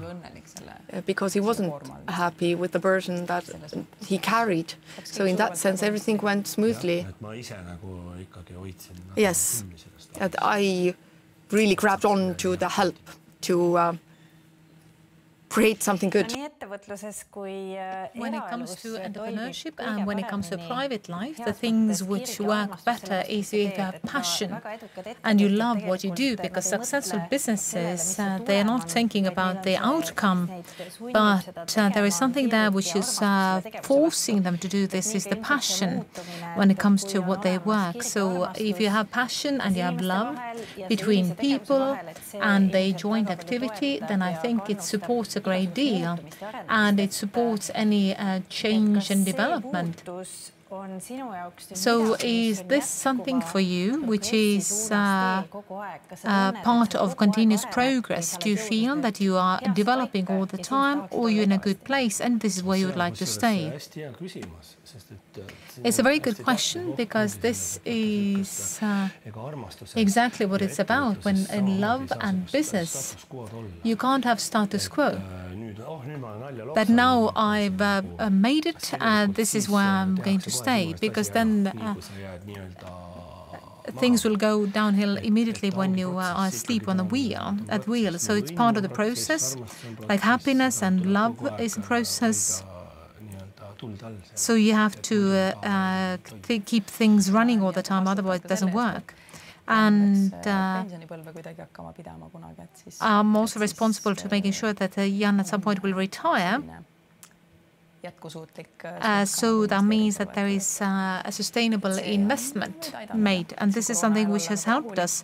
So during the Corona period, that we can take 3 years easy. So we can work without the risk. So where do you invest? Real estate or shares? Well, main asset categories, because we want to make sure that eggs are not all in the same basket. So this is the key. So you are quite happy because during the corona period, you were able to enjoy your family and just spending time together. And you were not under a huge amount of stress that things are very bad, both in money-wise and also for the future. I think we were lucky because we did not, at that moment, when everything was shut down, fortunately, we had not started any productions at that moment. So there was no investment or capital locked in anywhere. So because some people did very badly because they just had a production, they had the advertising campaign, everything, and then everything was shut down because then they could not perform any place. And this is what happened to some of our friends, and that was really painful. This happened with many. But of course, this is not what you can keep up endlessly. What is the biggest mistake what you made in business management, Kerli? I don't think there would have been a mistake, but maybe I've had to pay my dues, of course. But I don't think it's a mistake in that way that we've had a loss with certain projects when it comes to export, when we started to think about how you can export this kind of field, how you can grow. And then I made mistakes because I could not quite understand what are the factors which you have to take into account to be able to grow. One factor, of course, is your human factor, because I cannot escalate him. There's a certain number of days, certain phase. So he is very limited as a product which you could sell across the world. But if you remove that aspect, that there are many things which can be scaled and grow, and you can sell on a bigger market. But that means, of course, I had to pay my dues in order to understand it exactly. So what was your export topic then? We had Enterprise Estonia involved. There was a project that we had the Estonian place in Finland. It was text by Rein Bakk in Finnish. So Jan learned the text in Finnish. It was a very good tour. But I think it involved a bit too much of ignorance. Ignorance is a bliss, of course, as people say. So when it comes to great visions, it's good characteristics, because otherwise you would not be willing to do anything. But at some point, you are not able to analyze things so well that if you have a 1 million market and 5 million market, and these markets function in a different way. How do the Finnish market differ? That the market is so much bigger, so there's a possibility to do different things, but at the same time this market is very full. So when we have a cool project and we go there, one thing is that people don't know Jan there, and the other thing is nobody is really waiting for you to get there. Because that would mean that you have to have a different approach, because if we had gone to with a Finnish actor, it would have been a lot more successful. So we to start from nothing to promote a famous Estonian in Finland is a completely different work than it is here in Estonia, if we do something with Jan here. So that was from the business point of view, but I got a very good experience personally, a lot of connections, a lot of extra offers, and that's part of the idea that we want to create a bridge. So from the marketing point of view, it was good. It was good because we were able to meet up with the top-level experts and the producers who came to see it, and they connected, took it to contact, and they had many ideas. And there are some things which had not happened due to the coronavirus, but there are many things which are there's a play, for example, which has been written for me. So this is waiting.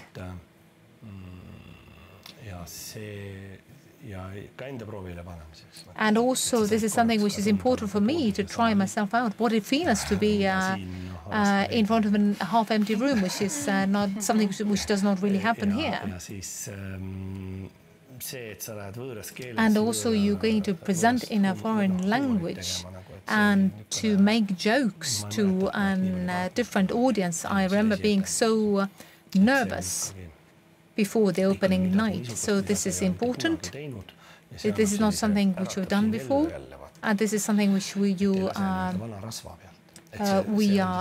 which helps you to wake up. So you're not going to rest on your laurels, but there's a newfound respect when it comes to the show world. So I found new respect when it came to theatre. But this is quite interesting because the brain side of the business says it was a loss, also the borderline. But on the heart side of things, you can say it was the best thing ever. So how do you solve this kind of dilemmas which happen in Estonia as well? Your heart says it's really good, but it doesn't bring in much money. So how does it, we have a lot of these discussions. But then we're trying to balance these things out, because we have found a balance. So there are some projects which are important for Jan, and sometimes he's willing to do things for pro bono. And then there are some other things, because there's some things you have to do pro bono, which are close to your heart. And you don't want to hand this idea over to state-owned theatre. So Kerli will just accept that this is going to be a zero round. But, for example, played by Michael Mutt, our theatre was the first one and the last one who has put Michael Mutt on stage. There was no income, but it was a good turnover. But it left a mark in history, and it was a really good thing. But a private theatre needs to be able to handle the volume as well, but the volume is kind of lacking. And Jan's audience was a bit lost. It was too serious, because I have understood. They look at face. It's Jan, then I know what it is. They are not reading, because a lot of people don't know that he's a drama actor, so it can be very serious roles as well. So people who come through TV, for them, Jan is a comedy actor.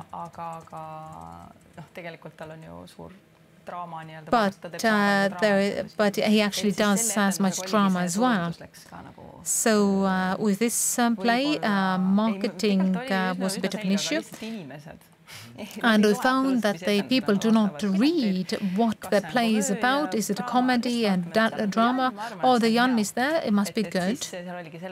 And so there was some disappointment there. But this is one of the main questions for your small business, is Jan's brand. And there is an image that, of course, that Jan is very good as a drama actor, but maybe for a wider audience, he's a comedy actor. And how would you say, if you have a parallel, that you have good ice cream,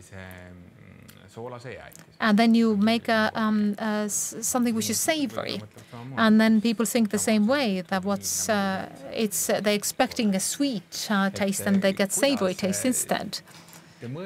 So how have you thought about it? Do you want to expand your brand, to keep it, maintain it?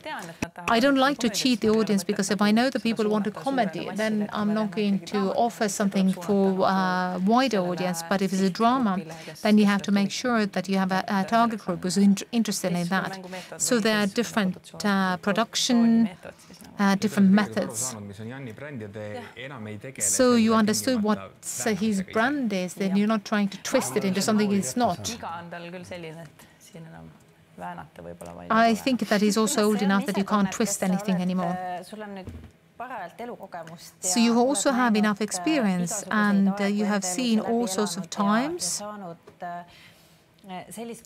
And you have managed to get this kind of experience that you also feel that you would like to share this with a more serious play based on your experience, or are you happy to have your image, which is a comedic actor? I'm very happy about it because comedy is quite a subtle thing.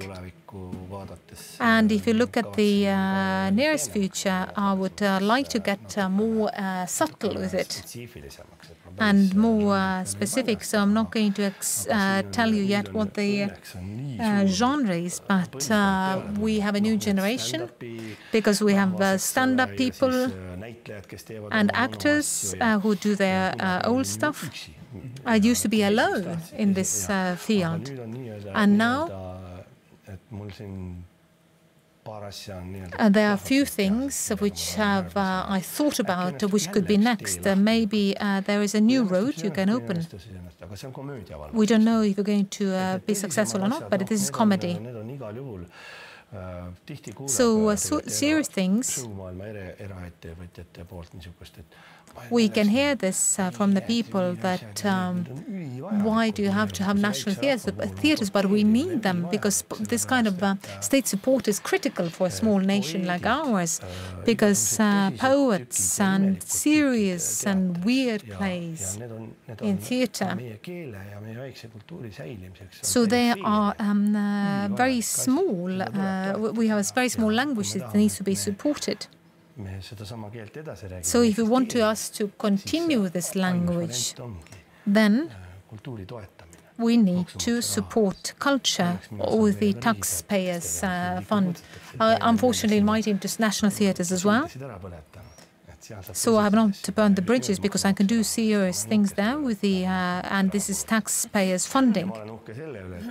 And I'm proud I can support the state budget with my private business. So this is the balance. Thank you very much for this very good and constructive interview. And I believe that many of you got good ideas and a good example how as partners, as spouses, you can create excellent cooperation without big dramas, but supporting each other and promising each other that you allow the projects to be carried out which does not bring in a revenue, so it does not always make financial sense. So thank you both and good luck. Thank you for coming. There are no dramas. Because he's a comedy actor, so that's why there is no drama in this house.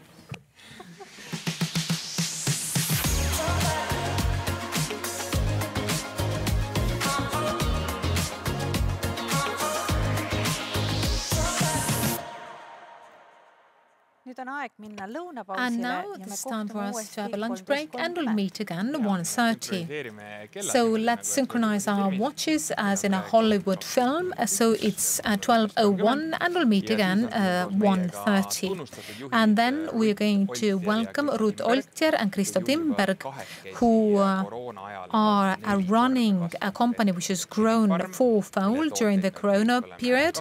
The company is called Chemifarm. We have been using all their products because we had to disinfect our hands all the time. And then we have successful start-uppers sharing their experience, Kristel and Marko Kruustük, and their company is Testlio, and it's being valued today to be over 100 million euros. Then we have mother and daughter, Kadi Hiie and Kaie Ilmjärv, and they have managed to break through to the shelves of the supermarket as selling their healthy Sume smoothie. This conference can be watched also in Russian and in English with a simultaneous interpretation. And all these videos will be available on Postimees website, and then they are available over YouTube. With Russian and English, what I think that is a perfect opportunity for you to learn a language, because if Estonian is all good and Russian is rusty, then you can switch over to the Russian channel. And if your English needs a bit of help, then you can listen to these interviews in English. So these are global opportunities. And that means that you can watch it all together with your friends who speak other languages. So you can follow our conference all day long. So we'll meet again at 1:30 here in the gallery of Postimees Publishing House. Enjoy your lunch.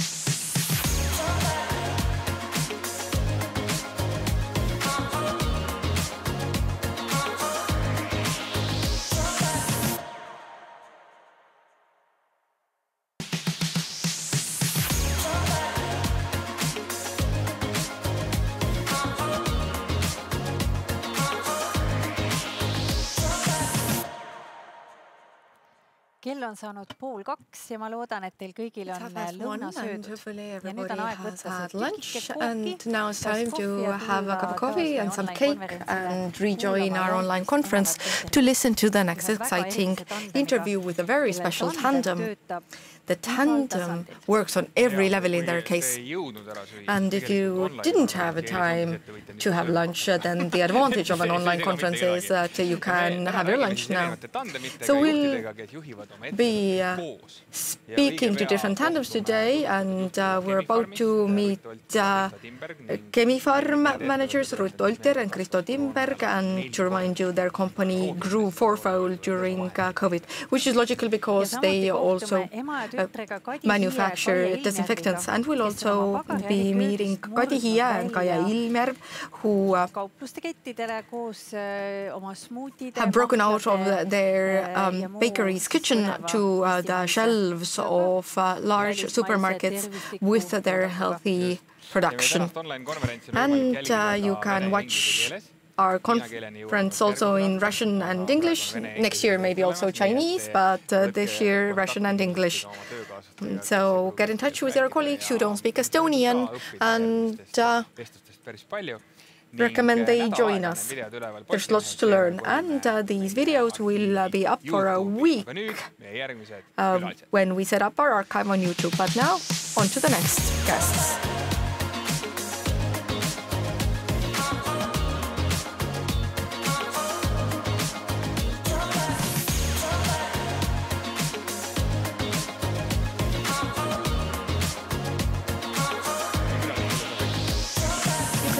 Questions from our guests in the workshop environment where we are right now. If you are watching us on YouTube later, then you can send questions to the speakers' emails. I cannot promise that they will answer. And we're happy to welcome the technology company Tesla founders Kristel and Marko Kruustük. Would you answer an email with a question that at that conference you were speaking about this, but what about that?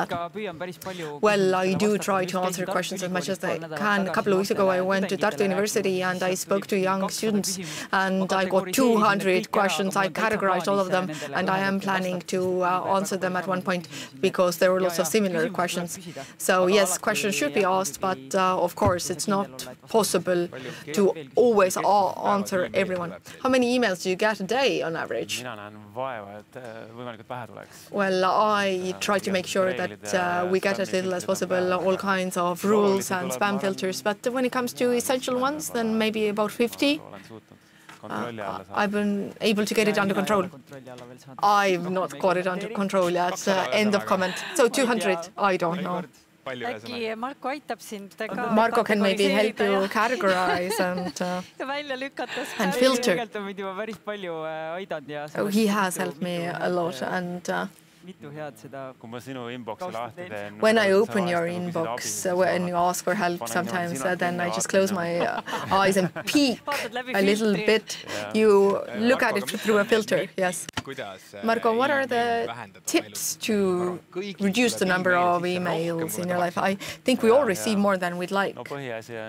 Well, the main thing is that I have an inbox zero approach. There are different tactics on how to make sure that your inbox is at zero. The main thing is that all kinds of advertising and mailing lists, when you get random emails, you need to unsubscribe. That's the main thing. Just make sure that you don't get more and more. And then all the activities related to work or other things. If you can answer, then answer right away. And it means you need to be very systemic and think differently. So you don't start thinking big and writing at length. Be quick. And if it takes longer, then you respond briefly that I will answer in 2 days, and you set it on snooze, and it will come back to you. But the goal is that you don't have this full inbox, not like Krista, like 100,000 emails. Not quite that many, but I have tried to learn from Marko, and sometimes I'm also very good at it, that I snooze the emails and I mark it on my calendar, that I deal with the email. Marko has taught me a lot about being systemic.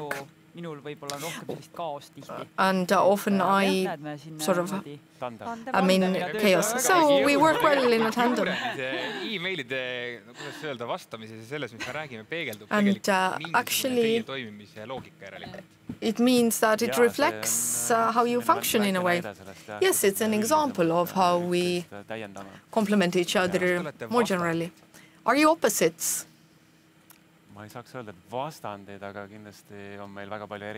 Not opposites, but we have many differences.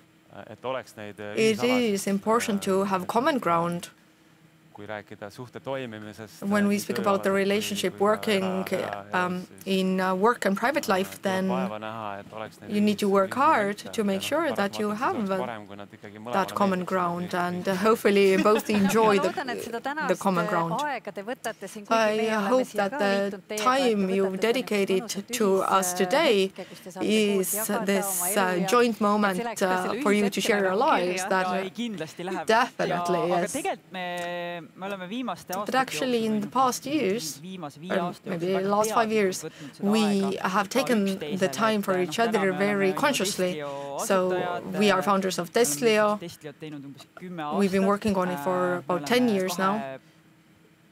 We are the parents to 2 children. We have a 4-year-old Aaron and a 2-year-old Artur at home, and we have very consciously decided to make time for each other during the week. Our parents help us a lot with the children, so we can spend time together in the evening as well, and I believe it's very important.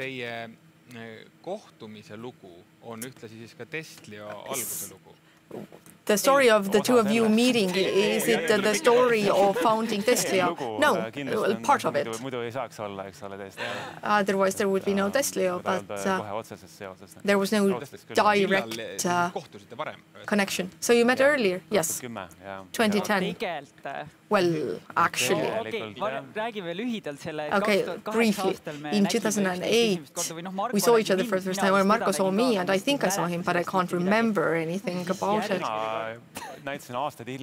Years later, I showed you photos that I had taken of you. It was the party in London, and it was Krista's last night there, and after the summer she was there for 3 months and was supposed to go back to Estonia, and was very sad and so on. But I remembered her, and I also took some photos of her, of the party, not me. Well, yes, about the party.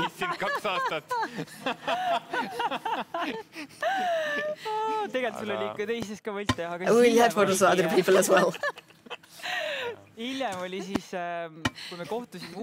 Later, when we met again, it was 2010, and I by then had gone to IT college for system development studies, and Marko had graduated from the IT college a couple of years earlier, and I was a member of the student representative office, and Marko with his alumni friends showed up at an event. And first, I just looked at her and thought that it's a very nice-looking girl and I should go up to her and speak to her, but I couldn't recognize her. And I didn't go, and I saw that she was leaving, and I panicked. And so I told my friends, I will go. And when I was walking over, I remembered that I had seen her in London and I recognized her. And I didn't know what I was going to say to her, but then I said that. So I started speaking about the fact that we had seen each other in London, and later she said like that this random guy came up to me and up to me, but the most interesting thing was that Marko is 7 years older than me, and when he came to speak to me, then I thought, who is this young boy? And boy, really, and I think I wasn't the friendliest to begin with, but then we got talking, and then Marko went to London with his friend, and I went to visit my sister with my father, and we had seats next to each other on the plane, and we spoke to each other the whole way, and Marko seemed such an interesting person, and we exchanged numbers, but not really, right? Not that interesting, really. And then we exchanged numbers and went to London, and I didn't have roaming, and he couldn't get a hold of me, and then you gave up on me, and I thought it's not meant to be. I sent some messages and tried to get in contact, and her phone was off, and so I thought, okay. And a couple of months later, I remembered that Marko works in technology, and I started looking for a job as a software tester, and so I got in contact with him, and through him I got my first job in a small company where Marko was renting a desk, and he was working for a different company. So we now heard the word test and test, Leo, and you are a tester. What does it mean? I make sure whether applications function according to expectations. So somebody programs something, and you come and yes, I seek out errors and where it corresponds to my expectations. So you have an endless number of kinds of operation systems, mobile phones that need to run all kinds of innovations. Yes, but our specificity is that we don't have testing in-house.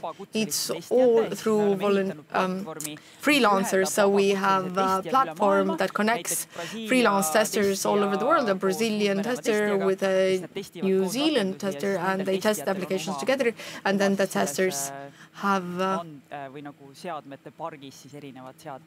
different equipment in their sort of fleet of equipment. Let's speak about numbers. How many people do you currently have? How big are you?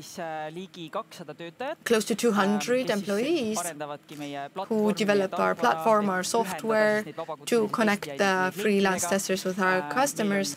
We have a services organization, people who are responsible for customer communication, and then we have more than 10,000 testers from 150 countries. So you've covered the globe. Yes, I guess so. Yes, and we have large clients.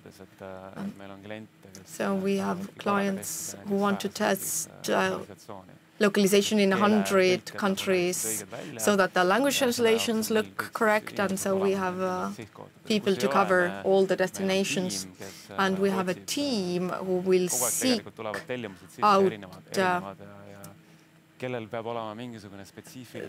the specific profiles.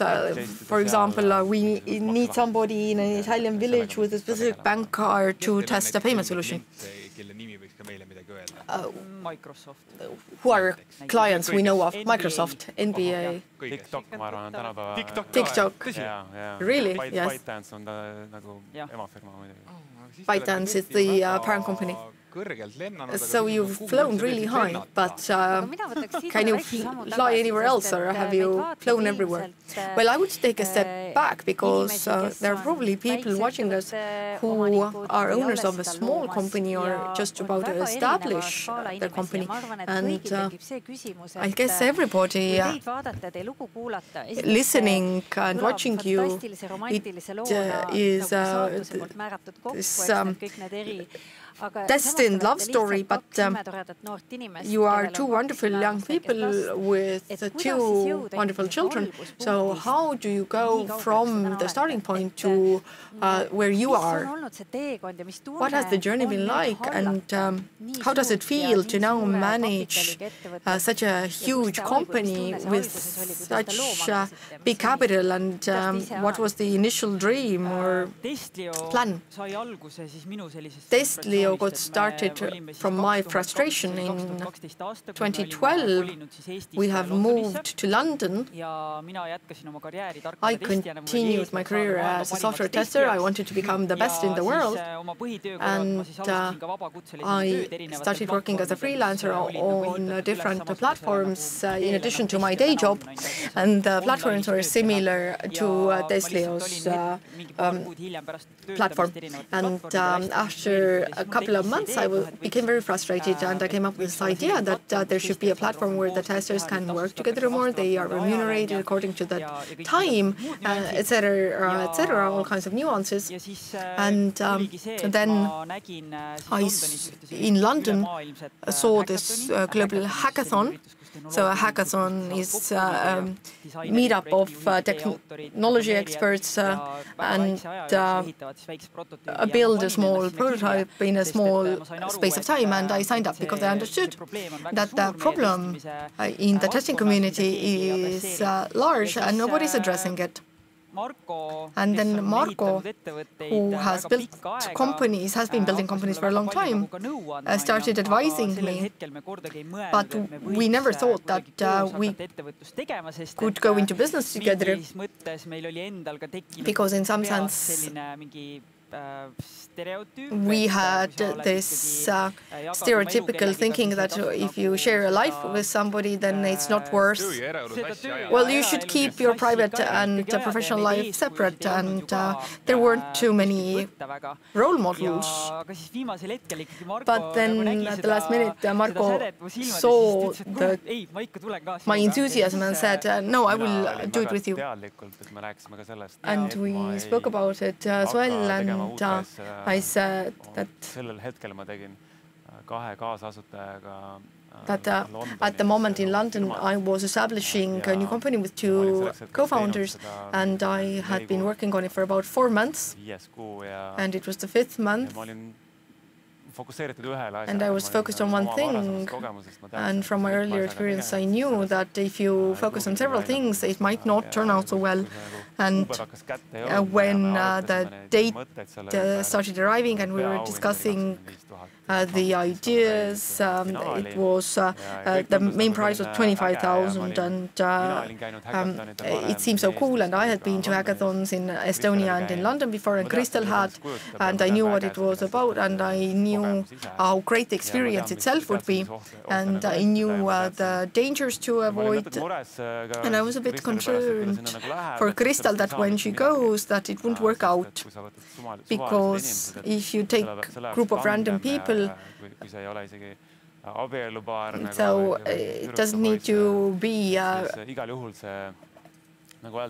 marriage or personal relationship, but when you establish a company with somebody, then it is like a marriage, and you will have to interact very closely. And I knew that if you go to the hackathon and work with random people, then it's 80% or even higher chance that nothing will happen.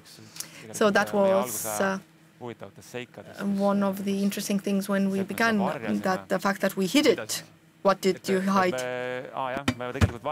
We actually in the beginning hid, when we were at the event, we hid the fact that we were a couple. And it was actually important because we shouldn't have actually, we found out later, because the teamwork is the most important thing with startups. So we had been together for 3 years already. We had traveled a little bit and worked on different projects together, but we never shared it with anyone because we were afraid of what others will think of us. That so if we ourselves thought that maybe you shouldn't tie your personal life to your professional life, then probably others think the same. But in the end, when it came out, then we were immediately offered tickets to San Francisco, and in San Francisco, with Tesla, we won the event, got $25,000 in investments, and end of March 2013, we established Tesla and decided that we will contribute 100% to Tesla, and here we are.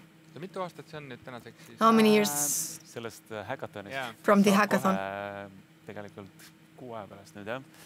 In 1 month, it will be 10 years. It was the beginning of November.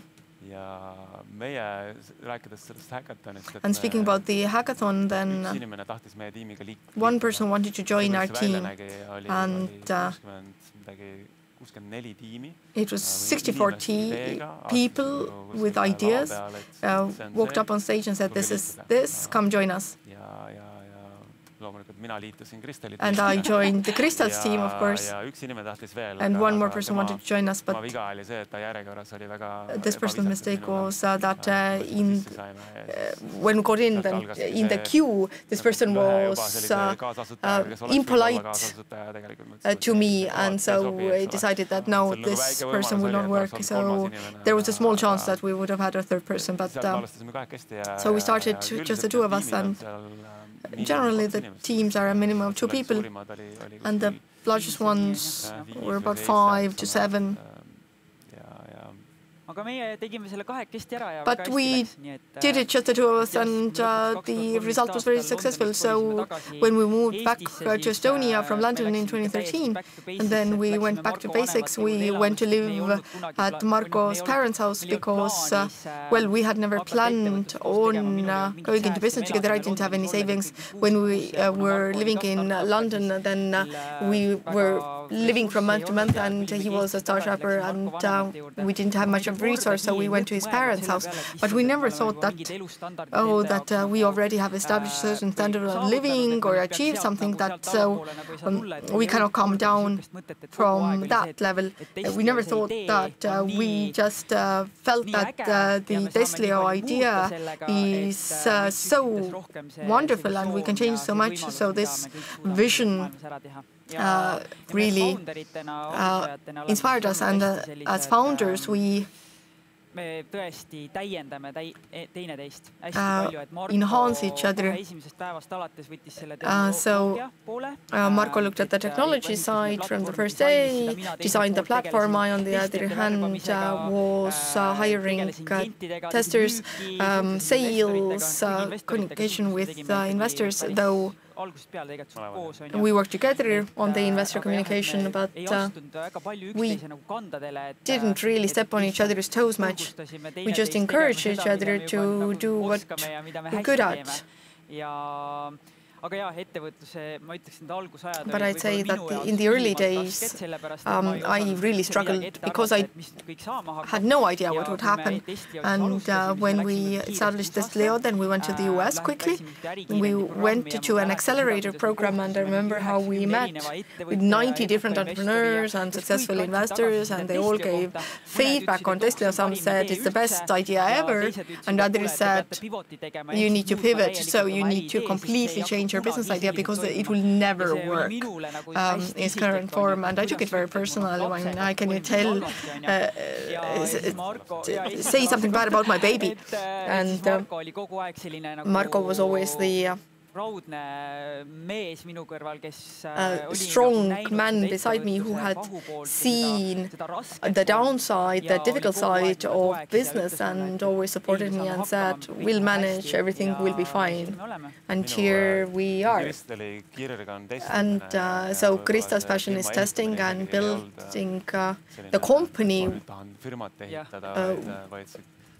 That was not the passion, I want to build a company, but it was the frustration regarding testing.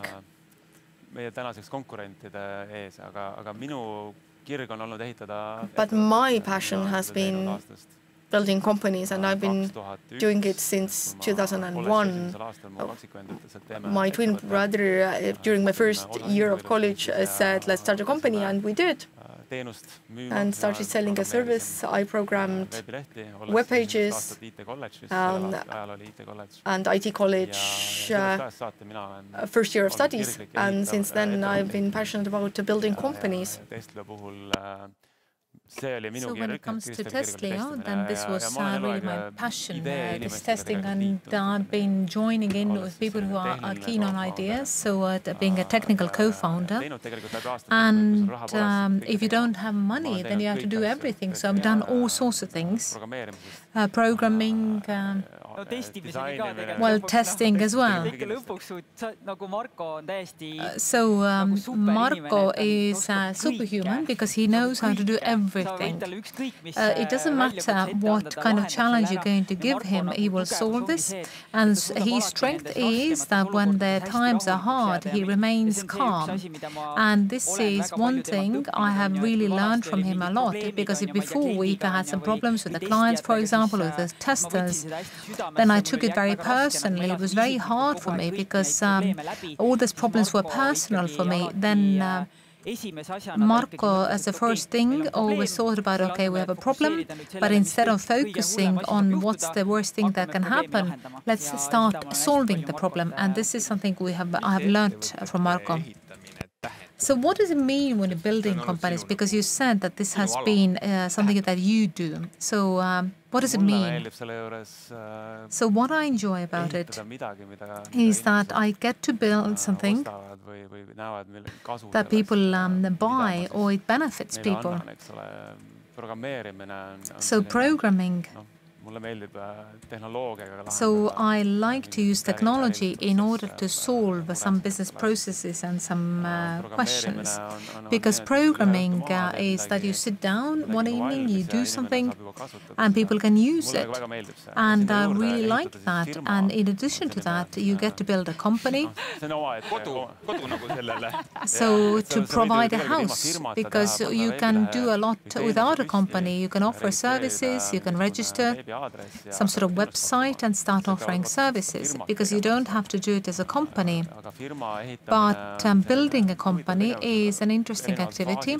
There are different stages, and Tesla is big. We have reached 200 people full time.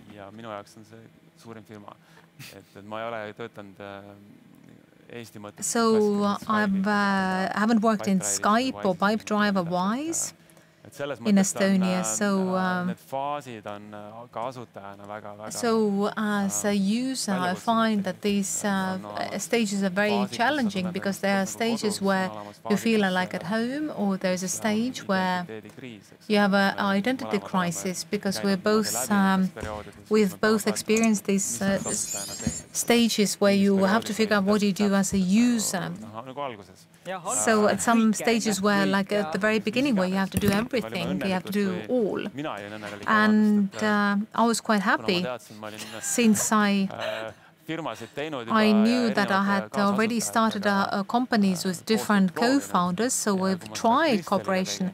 So when I did that with Kristel, then I always thought that so that you don't hunt in your own backyard, you don't mix personal life and business, because you have to go home afterwards and talk about other things too.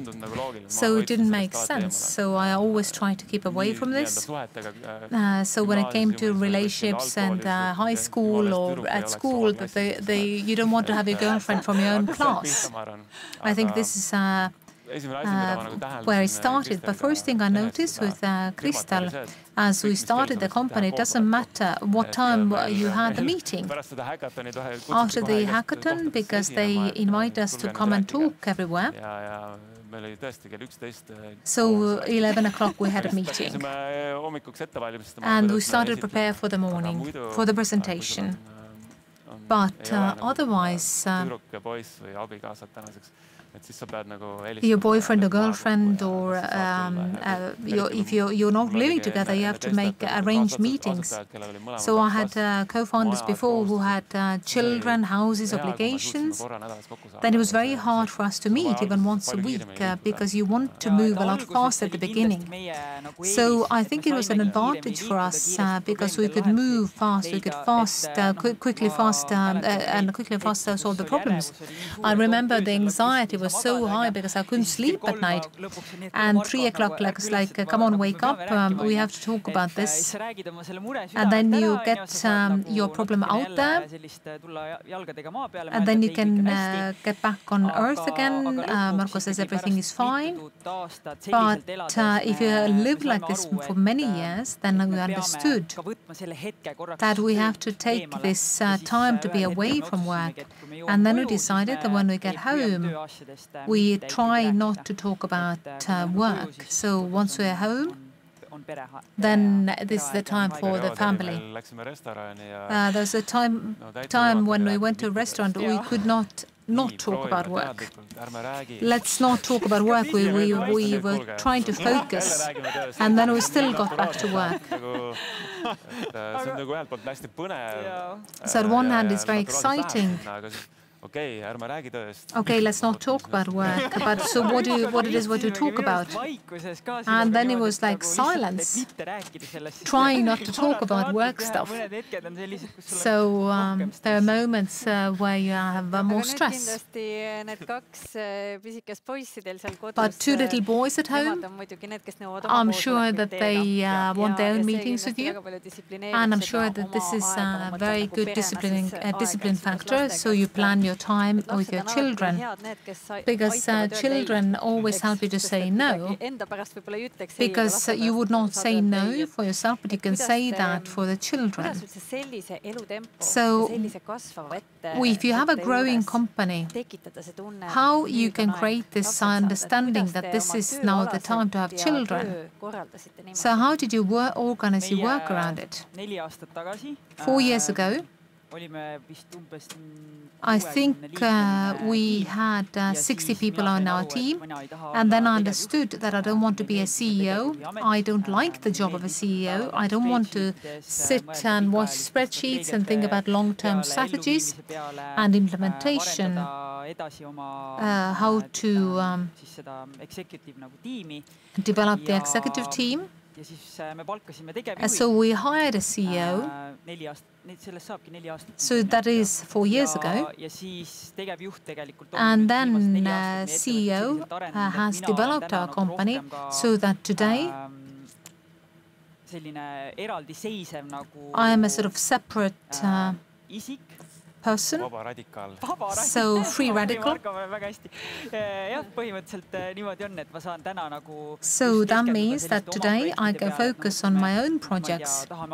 So if we want to develop people more, so people would understand what testing is and how to become a tester, then these are the projects I have today, which help to raise awareness. So I really enjoy that.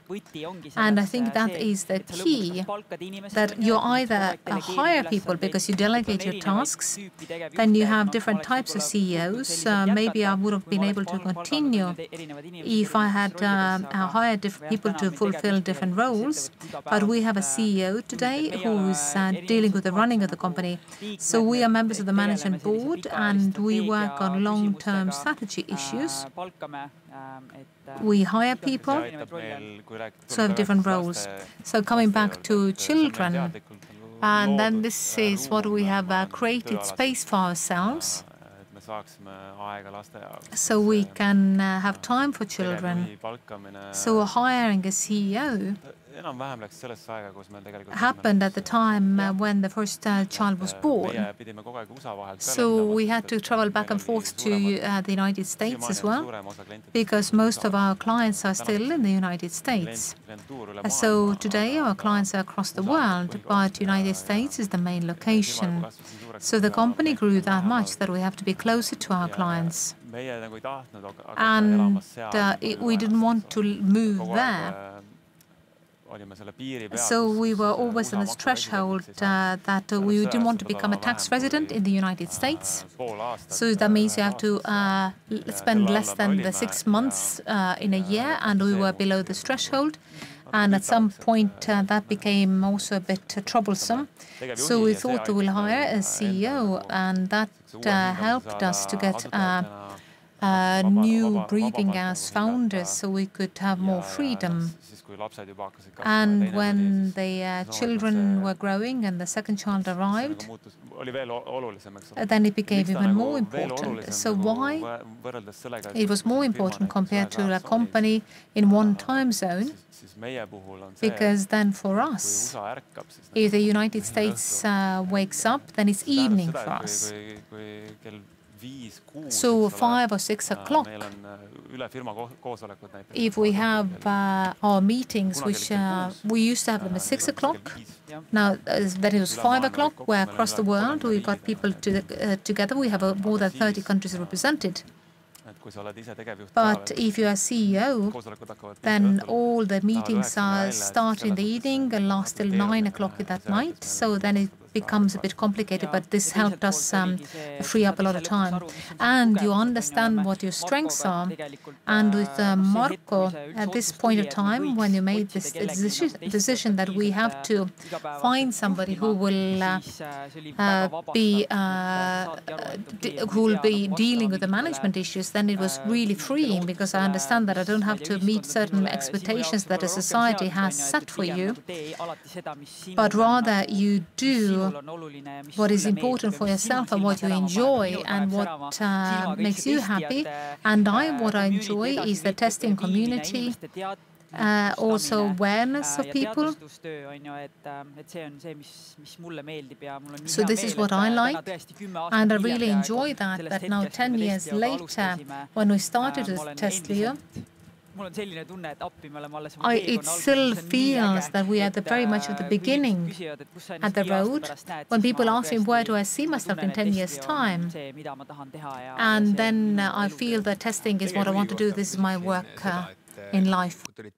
But when you used to do everything yourself, and now you have somebody who is managing with the household. Was it confusing? Were you not happy with the CEO? Was it quite sharp, this transition? Not really, because our CEO is a person who really believed in Testlio and was one of the first ones. So we met this person in 2013 already, and was advisor, and then invested $10,000 to Testlio as an angel investor, because he believed in what we're doing and who we are, that we'll be successful. And over the years, he had given us feedback and helped us to hire for a salesperson in the United States who is still in Testlio. And there was a lot of positive impact. So the transition for us was very natural, because we were aware of this person and they corresponded with our values. So the CEO has brought clarity for us. That is, we like the things are clear, and there's a system in place, there's experience.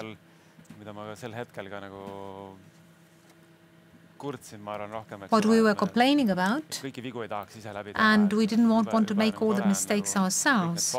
So it's good that all the stages are in place. you're part of this flight, but you don't make all the mistakes anymore. So because you learn through your mistakes, but because we had a CEO, that means that it's not the question of an ego, but the company is important. We want the company to grow very fast. So somebody who has done things in a bigger company,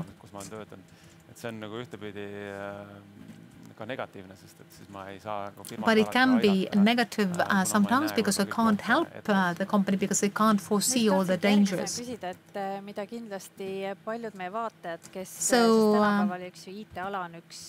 as we know, IT is very popular and young people want to access this. But if the question is how do I manage all this, that you have family, you have children, so how can you spend time with the family? How can you trust all these units across the world that all this moves in the right direction? How can you trust and manage this entire structure? Well, I don't trust. We got the headline now.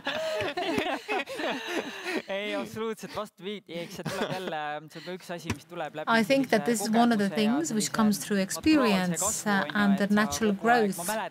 Because I remember this moment when we had to hire our first client account manager who is responsible for the client communication and gets the testers together and is responsible for the outcome. Delegating was really hard for me. And then you understand it's important to document your work, that you write down what you do and how. And then you have this kind of constant feedback loop that you ask how I do, how things are going, what can I do better. So you have this continuous communication and transparency in the company, which is very important. And this helps to build trust. And today, our people can describe the testing culture and what we are like. But what is interesting is that we have been working on Destly for 10 years. And the NPS is the highest we've ever had. And so we all work everywhere across the world. So this is really cool.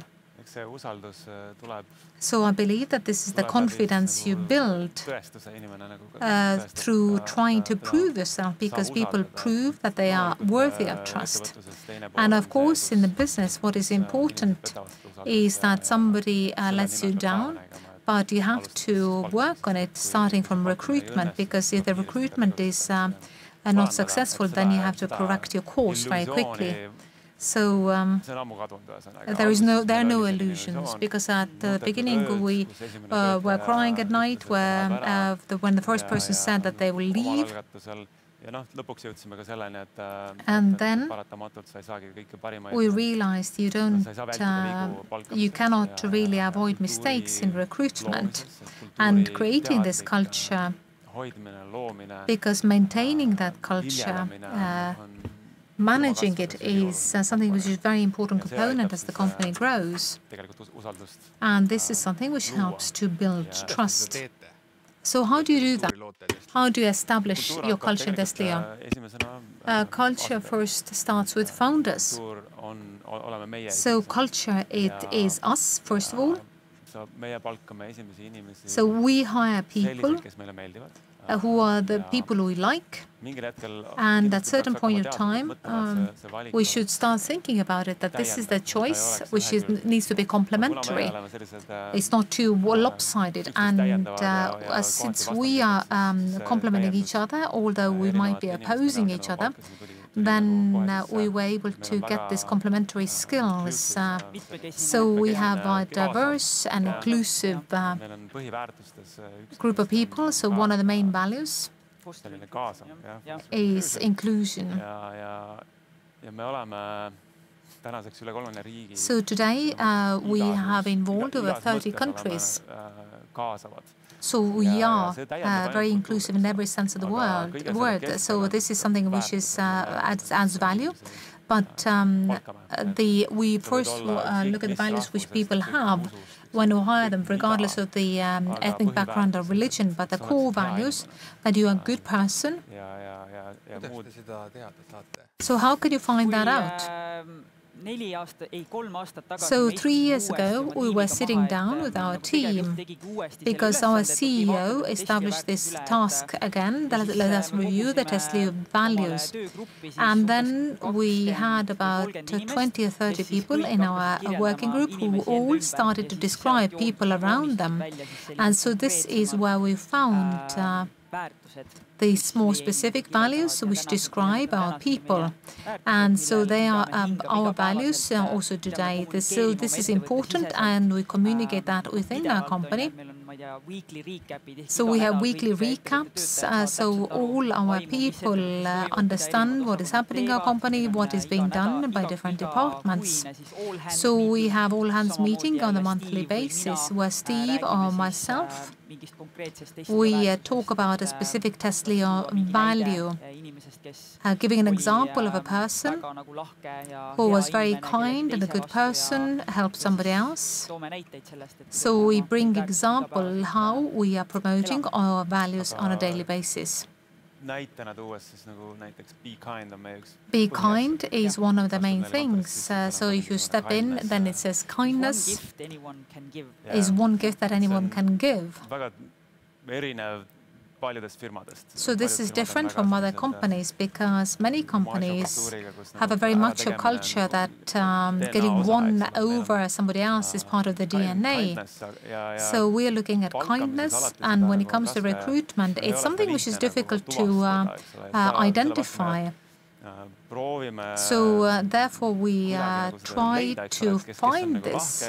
So who is kind, who's a good person? But you cannot often find out. So when it comes to recruitment, then you improve through experience because you can see certain characteristics and something which are not matching up with your culture. So there is no winning solution, but you have to be very much aware. Asking about kindness,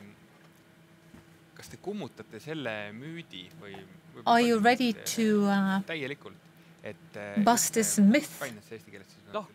So if we talk about kindness, is kindness an universal value? So here, United Arab Emirates and Japan, Brazil, regardless where you are, the company. So if you talk about kindness, do you understand kindness exactly the same way?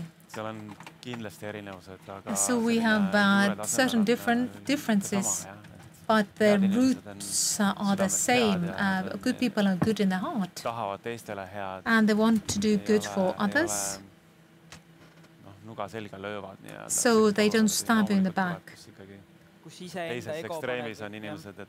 So there are people who are more about their own egos. They are not interested in the team or the kindness. But maybe from your long history, you can give an example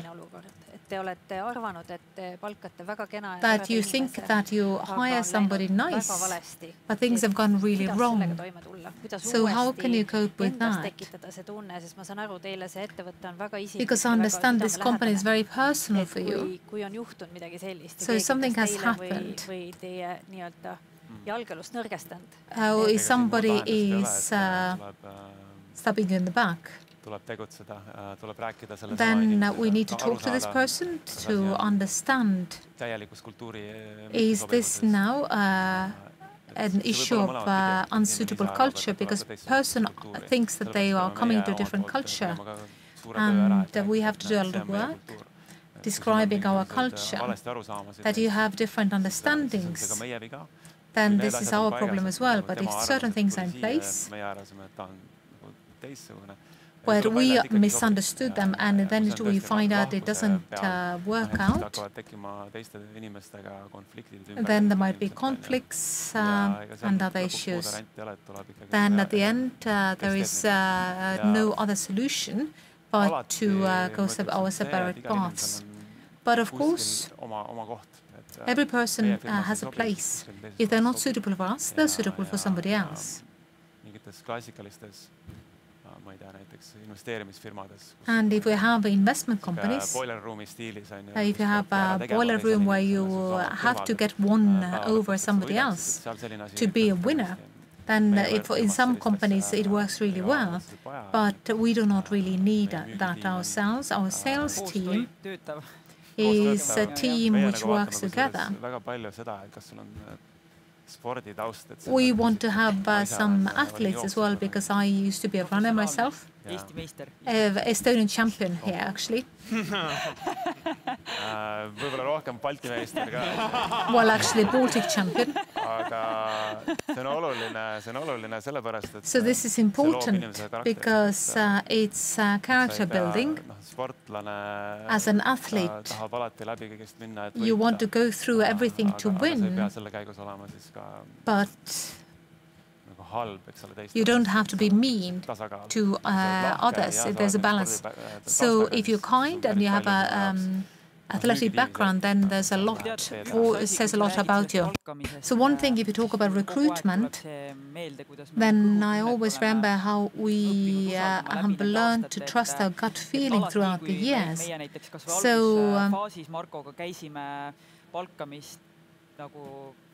when we went through the recruitment sessions and took people to a cafe, and if the gut feeling said that something is wrong, but on paper everything is really great, there is experience and so forth, we wanted to continue, then it never worked. Because if our gut feeling said something is wrong, then usually something was wrong. Then we doubted ourselves, hired the person, and found out that this person is not suitable. So we trust what our gut feeling tells us. Have you had any situations during this journey where you feel like that's enough, I don't want to continue anymore? No, Kristel? Well, yes, in the early stages, in the first years, there was a lot of it. Well, not a lot. That's too strong. But there were moments where I thought that what we're doing is pointless, that we're not getting anywhere. And yes, the first years in plural.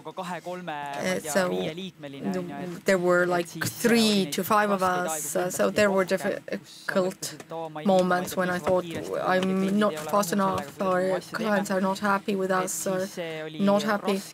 And that was difficult. But then Marko kept reminding me that this is business, that you keep solving problems, and nobody is 100% perfect. Everybody is fighting on a daily basis. But from the media, you might be left with this feeling or image or illusion that everybody else is doing good all the time, especially on Facebook. But actually, you need to speak to people around you who have experienced similar things, because then you understand that not the only one who is suffering and who is having a hard time. Everybody is having a hard time, but that's part of doing business, and you need to learn to rejoice in having problems. I read a book written by Ben Horowitz, a well-known venture capitalist, and he in his book said that it's so good to have a problem and learning about it right now, because otherwise it could have killed our company. So the earlier we find out of the problems, the better. So you just need to enjoy it and solve the problems. The main thing about entrepreneurship is that be ready to face difficulties. It's so difficult. The lows are deeper than you could imagine. They usually follow the peaks. When something goes very well, then you can be certain that something is about to go really wrong. So it's really sharp ups and downs. Yes, especially in the beginning when you have fewer customers, fewer people, everything has such high weight, and you wake up in the morning and you feel like the house is on fire. And I sort of stay calm and keep my eye on the ball. And what works for me is this analogy that when everything goes like this, but when you see that the average goes up even a little bit and to the right, then everything is fine. When you're doing excellent, then, well, I don't celebrate too much because I know that something is about to go wrong very soon. And when it goes wrong, then I don't feel very bad. True Estonian. So it's just this average all the time. Well, I am very emotional compared to Marko. But let's be honest, you are too. You have had some moments where you experience the low and you run out of energy, and then I usually have the peak and I feel that everything is fine, and then I remind him that it'll be fine and we will overcome the difficulties together. It's always easier and more fun to do things together. Yes, and that's why you need at least 2 people to establish a company. Of course you can do it alone, of course you can hire a team, but it is important that you get support from someone. If something is bad, then the other person will take over and say, let's keep going, even if they also feel that if things are bad, then there's somebody who needs to say that it'll be fine. And yes, so we really have supported each other throughout the years. And today we wanted to say that that's the end of the road. True Estonian humor and some dark British humor as well. A couple of questions from the viewers, and we could sum them up. People are trying to understand how your dynamic works. So who usually has the last say? It's balanced.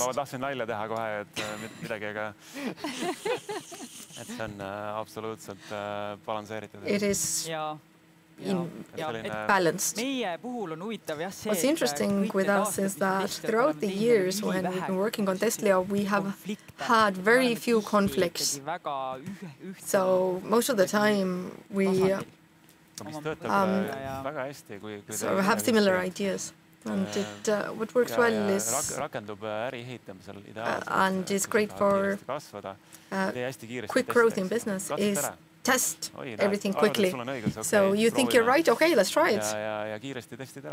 And you test it out, and if the other person is right, they're right. And if not, then you move on to the next idea.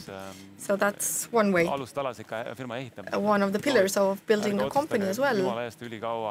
Don't take long to decide and then build something for 6 months. Make it quick. So I think that this agility and flexibility, if somebody feels strongly about something, then yeah, you can test it out, see if it works. So we are not stubborn. If somebody feels passionate about something, then we test whether it's true. Yeah, often the impression might be left that I have this high energy and I have very strong opinions, but I really trust Marko's experience and his ideas. But we are on the same wavelength, and something we haven't really spoken about. But I'm introverted, you're extroverted, so it's also division in areas of responsibility. Kristel clearly is the brighter one who Brian Scheidt. We shined bright, and at first at the hackathon we were on stage together, and I already then noticed that that when she speaks, then people really see her enthusiasm, and we have decided that she is the one who speaks about us on the outside, and I work on the processes on the inside. Now, if we sum up the journey, and it was also very positive that having been married for 6 years already, and when you have the valleys in your business, then you can support each other. This makes helping each other easier. But what's the vision for Tesla? What will happen next? Well, the vision is to become the market leader, to be number one in software testing. When people think about testing, then they think about Tesla first and foremost. How far are you from that? Oh, wrong way to go. But I believe that bit by bit we are growing every year, and that's important. Not so far anymore. At first it was 1,000 times, and then 100 times, and now if we grow 5 times, we'll be at the top. So right now, when we are face-to-face with our competitors, large companies, you're valued at around 100 million right now. That was a while ago. I apologize. Is it 150 now? 200? Yes. We're speaking about a unicorn if you do grow 5 times. Yes.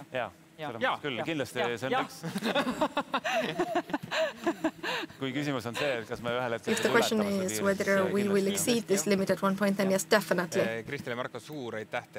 Thank you very much for your time. I can't imagine how much your minute costs, and thank you for the inspiration and your openness. Thank you so much for finding the time. And the two of you coming. And thank you to you, and thank you for giving us the opportunity to share our story and show others that it is possible to work on a company with your partner in life. I hope you fly high. Thank you. And now messages from the future, because next we're going to watch a video interview, and at the beginning of the interview, the host, who looks a lot like me, says that this interview is taking place in Laagri, but I have to correct myself in advance. We were in Saue municipality, actually, so now let's take a look at the future.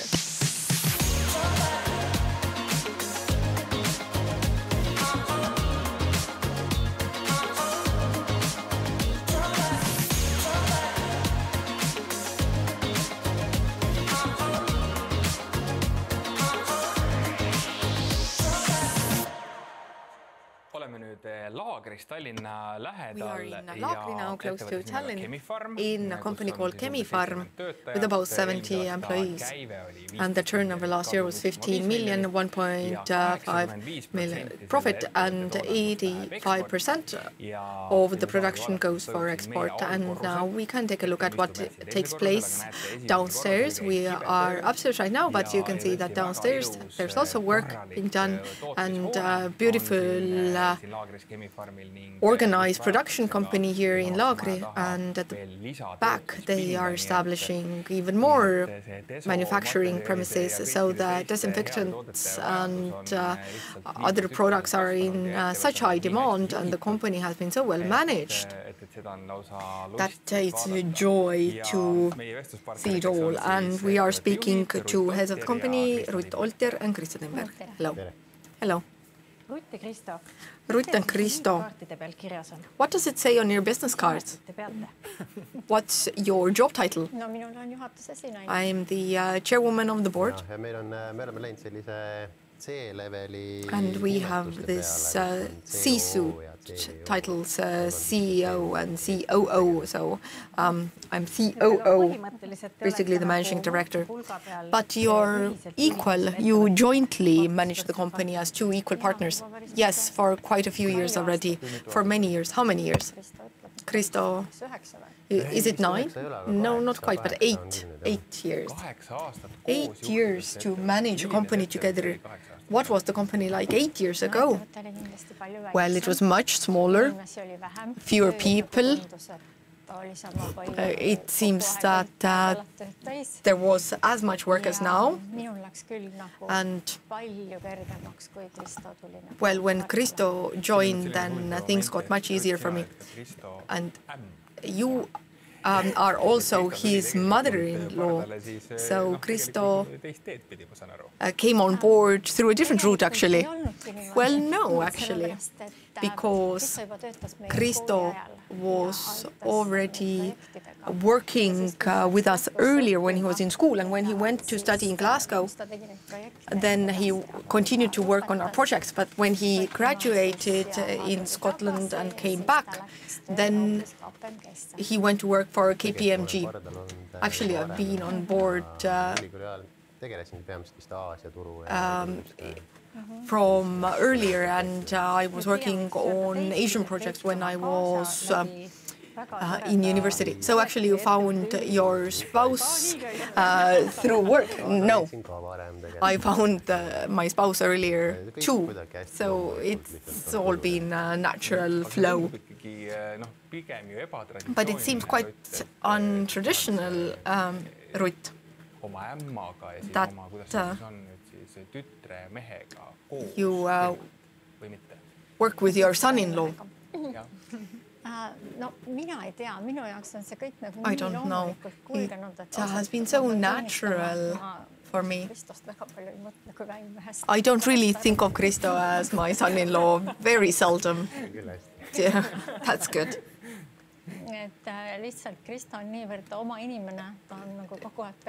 He has always been a member of the family for such a long time already, so. But let's take a step back, because what's very interesting is how did you come up with all of this? Ruth, you have a very interesting background. It's not random that you have established Chemifarm and produced such pure products. Where did it all get started? It's a long story, really. I'm actually a doctor. I graduated from University of Tartu and University of Kaunas, and I worked at a hospital during university, and I was a nurse on call, and we of course had disinfectants, and they caused allergies. And I didn't know any better, but I ended up in Cardiff years ago in a therapy center for pregnant women, and I suddenly realized that the disinfectants did not cause allergies, and the air was so clean at the hospital, and I started looking into what they used, and I started importing these products for myself, and then colleagues started asking for them, that they want similar products, and it snowballed. And since I had close ties to Latvia and Lithuania, then they started asking, the doctors started asking me that order them for us as well. And when Lithuania started ordering, then I thought I need to establish a company. I cannot just do it half-winded. When was that? 97, so many years ago.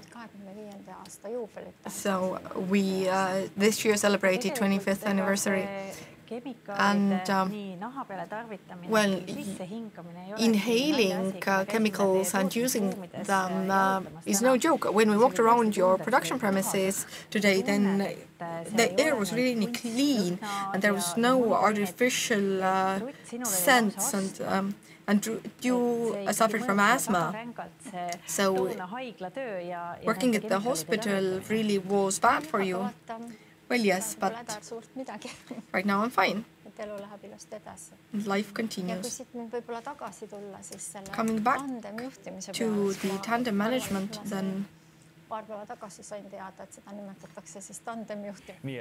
couple of days ago, I realized that this is quite a suitable term, that having worked as a doctor, then doctors always ask for a second opinion. It's something you do on a regular basis because doctors cannot make mistakes. And sometimes the mistake they make are final. So I came to Chemifarm and had to manage it alone. Then I missed this. But it's difficult to find people you match with so well. So we are of different age and different gender and different position. One is the mother-in-law, the other is the son-in-law. But we have the same values, and I think that is what this tandem management relationship can be built on. What are your values? When you look at Chemifarm, then honesty, trust,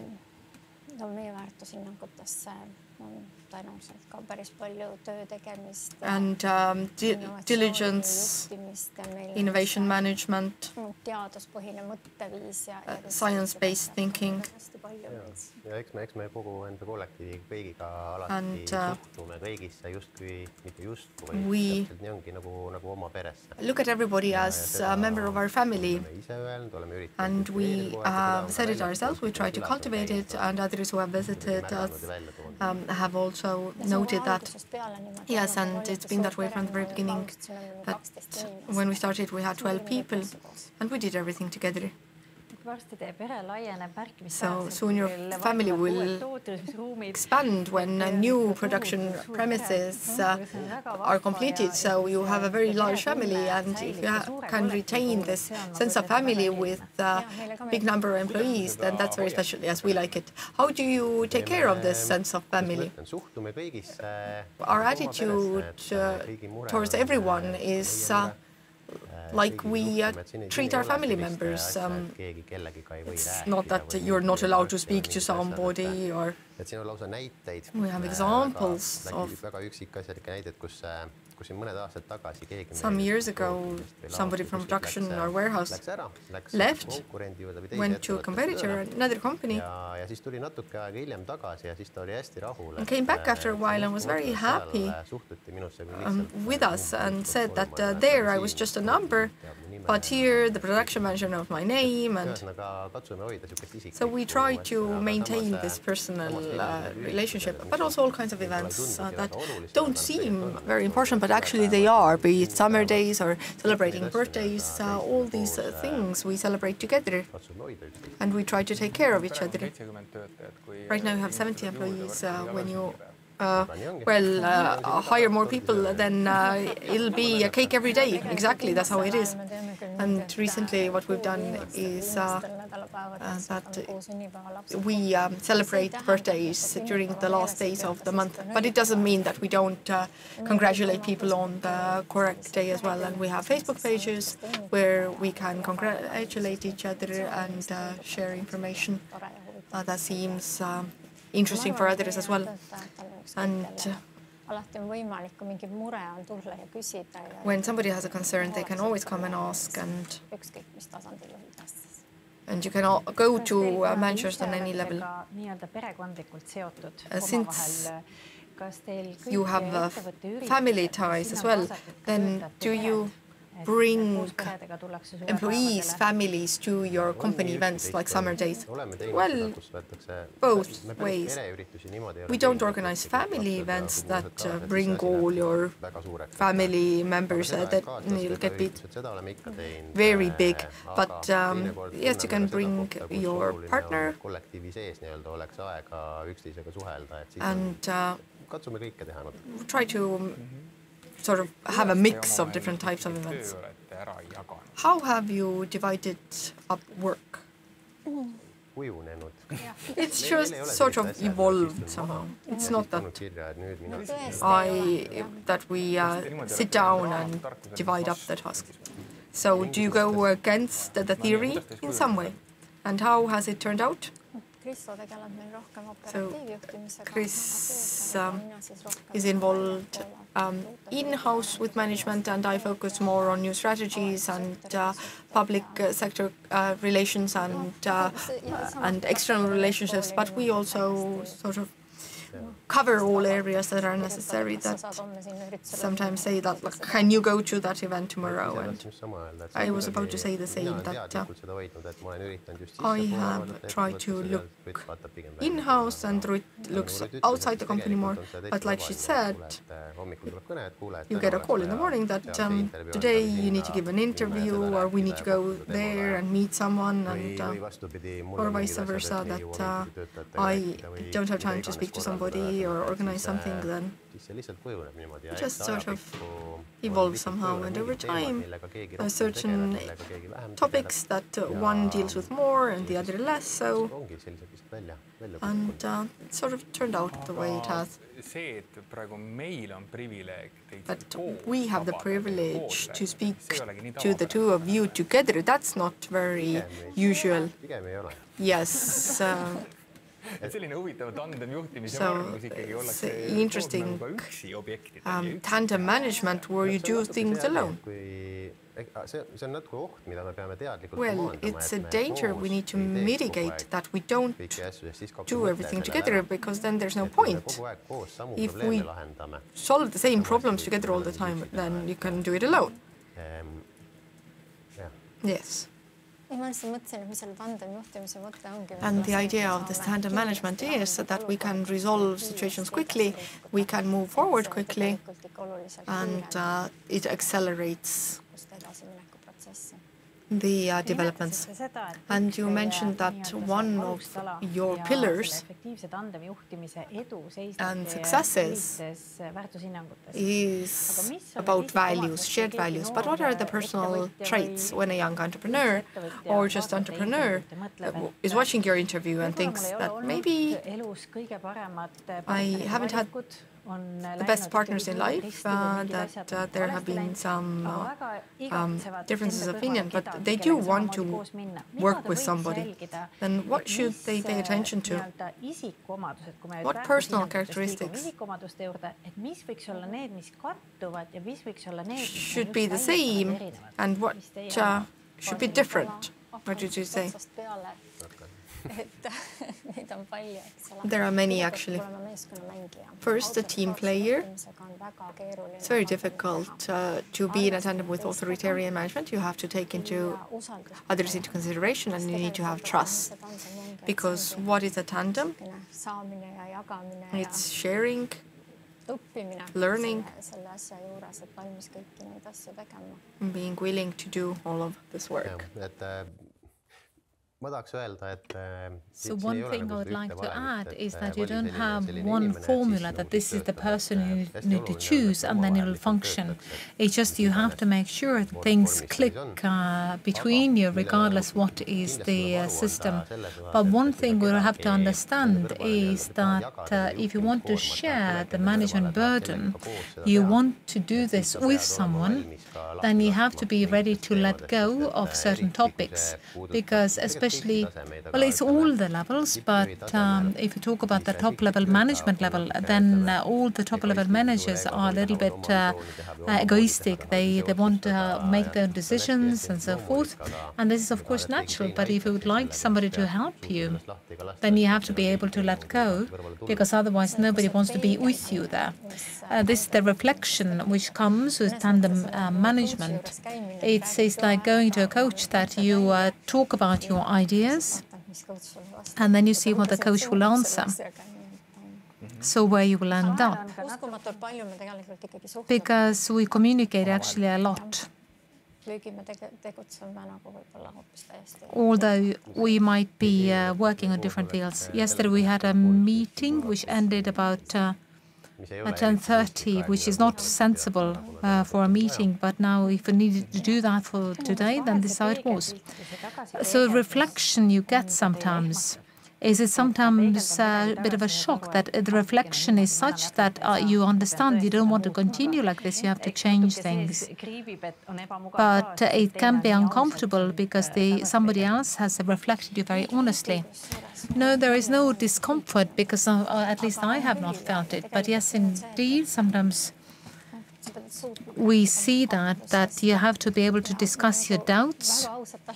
And I very honestly say that, look, I've got something like this, and I think we need to look into it a bit more. So this is how it works. You put these risks and doubts on the table, and at the other hand, it means that you risk more than you would if you were alone. Because I would have not dared to do many things so quickly and to such an extent as we've done that. Why is that? Because otherwise there's nobody to ask, because you don't have these other managers or top-level managers who you can just go on the street and talk. So it's good to have somebody within your company with whom you can discuss matters. And sometimes we expand our teams, and so our tandem can be sometimes 5 people. There is something you said that you talked about the speed, that you can get things done faster, which is somewhat incredible because you think that alone will be a lot faster. When Risto came to work in Chemifarm, then I thought, what task I will give him, but I didn't have to give him anything because the next day he said that your processes are not managed. And then I said, okay, fine. Your hands are free. And now we have to organize the process management, which is hard work. And if you have to continue something else, which is always urgent, then it tends to be something which is pushed aside. What does it mean if you talk about process management? Because my background as a business consultant, because this is what I did in KPMG, and this is why I worked with processes. And many will be upset or do not agree when I say that in management, it doesn't really matter if it's financial company, production company, any kind of company, but these pieces are more or less the same. If you talk about your processes, you have resources, you have input, you have output, and of course the company worked and everything was functioning. But if you have ambitions to grow faster, do other things, then these things have to be more professional with this company. And so this was the road we had to take.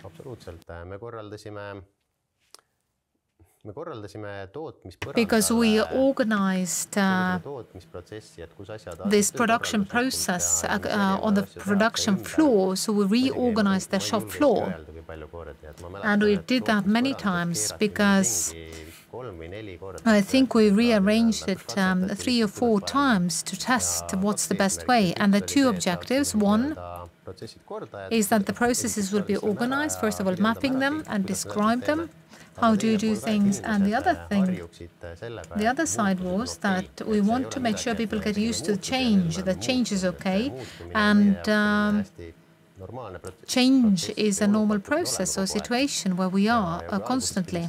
So we had to be a bit forceful at the beginning, but later I went to the production and I could see how people were moving things by themselves, and now it's perfectly normal that this is done on all levels. So this is where we had all the IT systems we have put into use, the calculations, how to make work easier. Because processes are not much else, but you want to make things more logical and better. These 3D models, virtual reality twins. So we have done that moving house, and Risto was responsible for that because this was really incredible how much it gave us. Because we moved within 5 days the entire factory. We set up in a new place. 5 days later, everything worked. But before that, there was a lot of work. How to establish everything on 3D model, how people move. So we arranged the production on the screen many times. What is the location of people? What do they do? And when the moving day arrived, because there was everything was put into the right place, nothing was put along the wall side. So we played it all through with the virtual reality. Now you come from here, where exactly this pallet will go. Now you don't have space, so we have to reorganize it. And so during the construction, we had to actually rearrange some pipes and stuff. But it was about half a year preparation. But the end result was that whatever arrived, it arrived at the right place. It was connected up and it was done. So this is it's the best example, Ruti, you have said, that we have different generations who are working together. So today, for young people, it's very natural to use these opportunities which are provided by the world of technology. That's what I wanted to say. I think Krista has played a lot of Minecraft because you have to build boxes there. There's some rooms. Actually, I've not played at all. So you can't tell kids that you can keep playing. But it's not wrong, of course, because it's an exercise in logic. I've always enjoyed that. At least you've been playing with Legos. Last year, I learned to program. At least I started with a half-a-year course because I could not keep up with the developers. So I needed to understand what is the language that they use. Indeed, you can see how little we use this technology miracle, because we still want to use paper and pen, and we make mistakes because we don't know how to involve right people, or you're afraid to involve younger people who have a completely different way of thinking. So that means that you're an excellent example of how you open the doors to all the generations and using these differences to its maximum. And this is the key to your efficiency. Yes, I agree. And interesting thing is that you're also part of the Defense League. Yes, indeed. I'm quite busy in the military field as well. So how does that benefit you? I have taken this as management school as a reserve officer. I have manage different units. So the comparison is that the exercises we do, and when we do it as a training field, then the feedback comes immediately. And if you're able to synthesize that, then they apply in your civilian life as well. So if you are in defense, or if you attack, if you go in this direction, you get beaten up, then you know that you have to send out the scout team first. Or if you want to go to a market, you want to make sure that you have 1/3 of reserve and communicating with people as well. So I think a misunderstanding which you hear a lot, that everything is very simple in the military. There's an order, somebody tells you what to do, but it's actually not quite so. And it's even less so in the Defense League, because everybody there is a volunteer. And if you have stupid orders and if the officer does not know what to do, then nobody would follow your lead. And this is also true for the life. And Christo is very good in crisis, because crisis is what gets him going. When COVID crisis started, and life was very complicated, and we had a fast growth. And Christo created military headquarters for us. Everything was along the followed orders. It meant information management, because at the beginning, this COVID crisis was a shock for everybody. It was overnight. One day a phone started ringing and never stopped.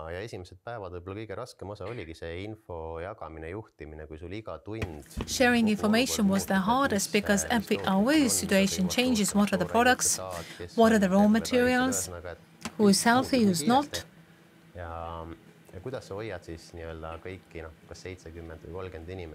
So how you can keep everybody in the same field of information. So we were trying to invent things, and then we realized that So we decided that we have an information board so that all the information is there, what is missing, what are the priorities. So we were able to get people to work in the same way. Was it physical? No, it's a virtual world. So if we have a crisis situation, that we have an officer and a doctor, the best team, because doctors are used to make fast decisions where somebody's life depends on your quick decision. And when you have a military officer, they also have to make very quick decisions on the battlefield because a lot depends on that. So it looks like this situation helped you to grow the company and gave you a new set of wings. What was your growth?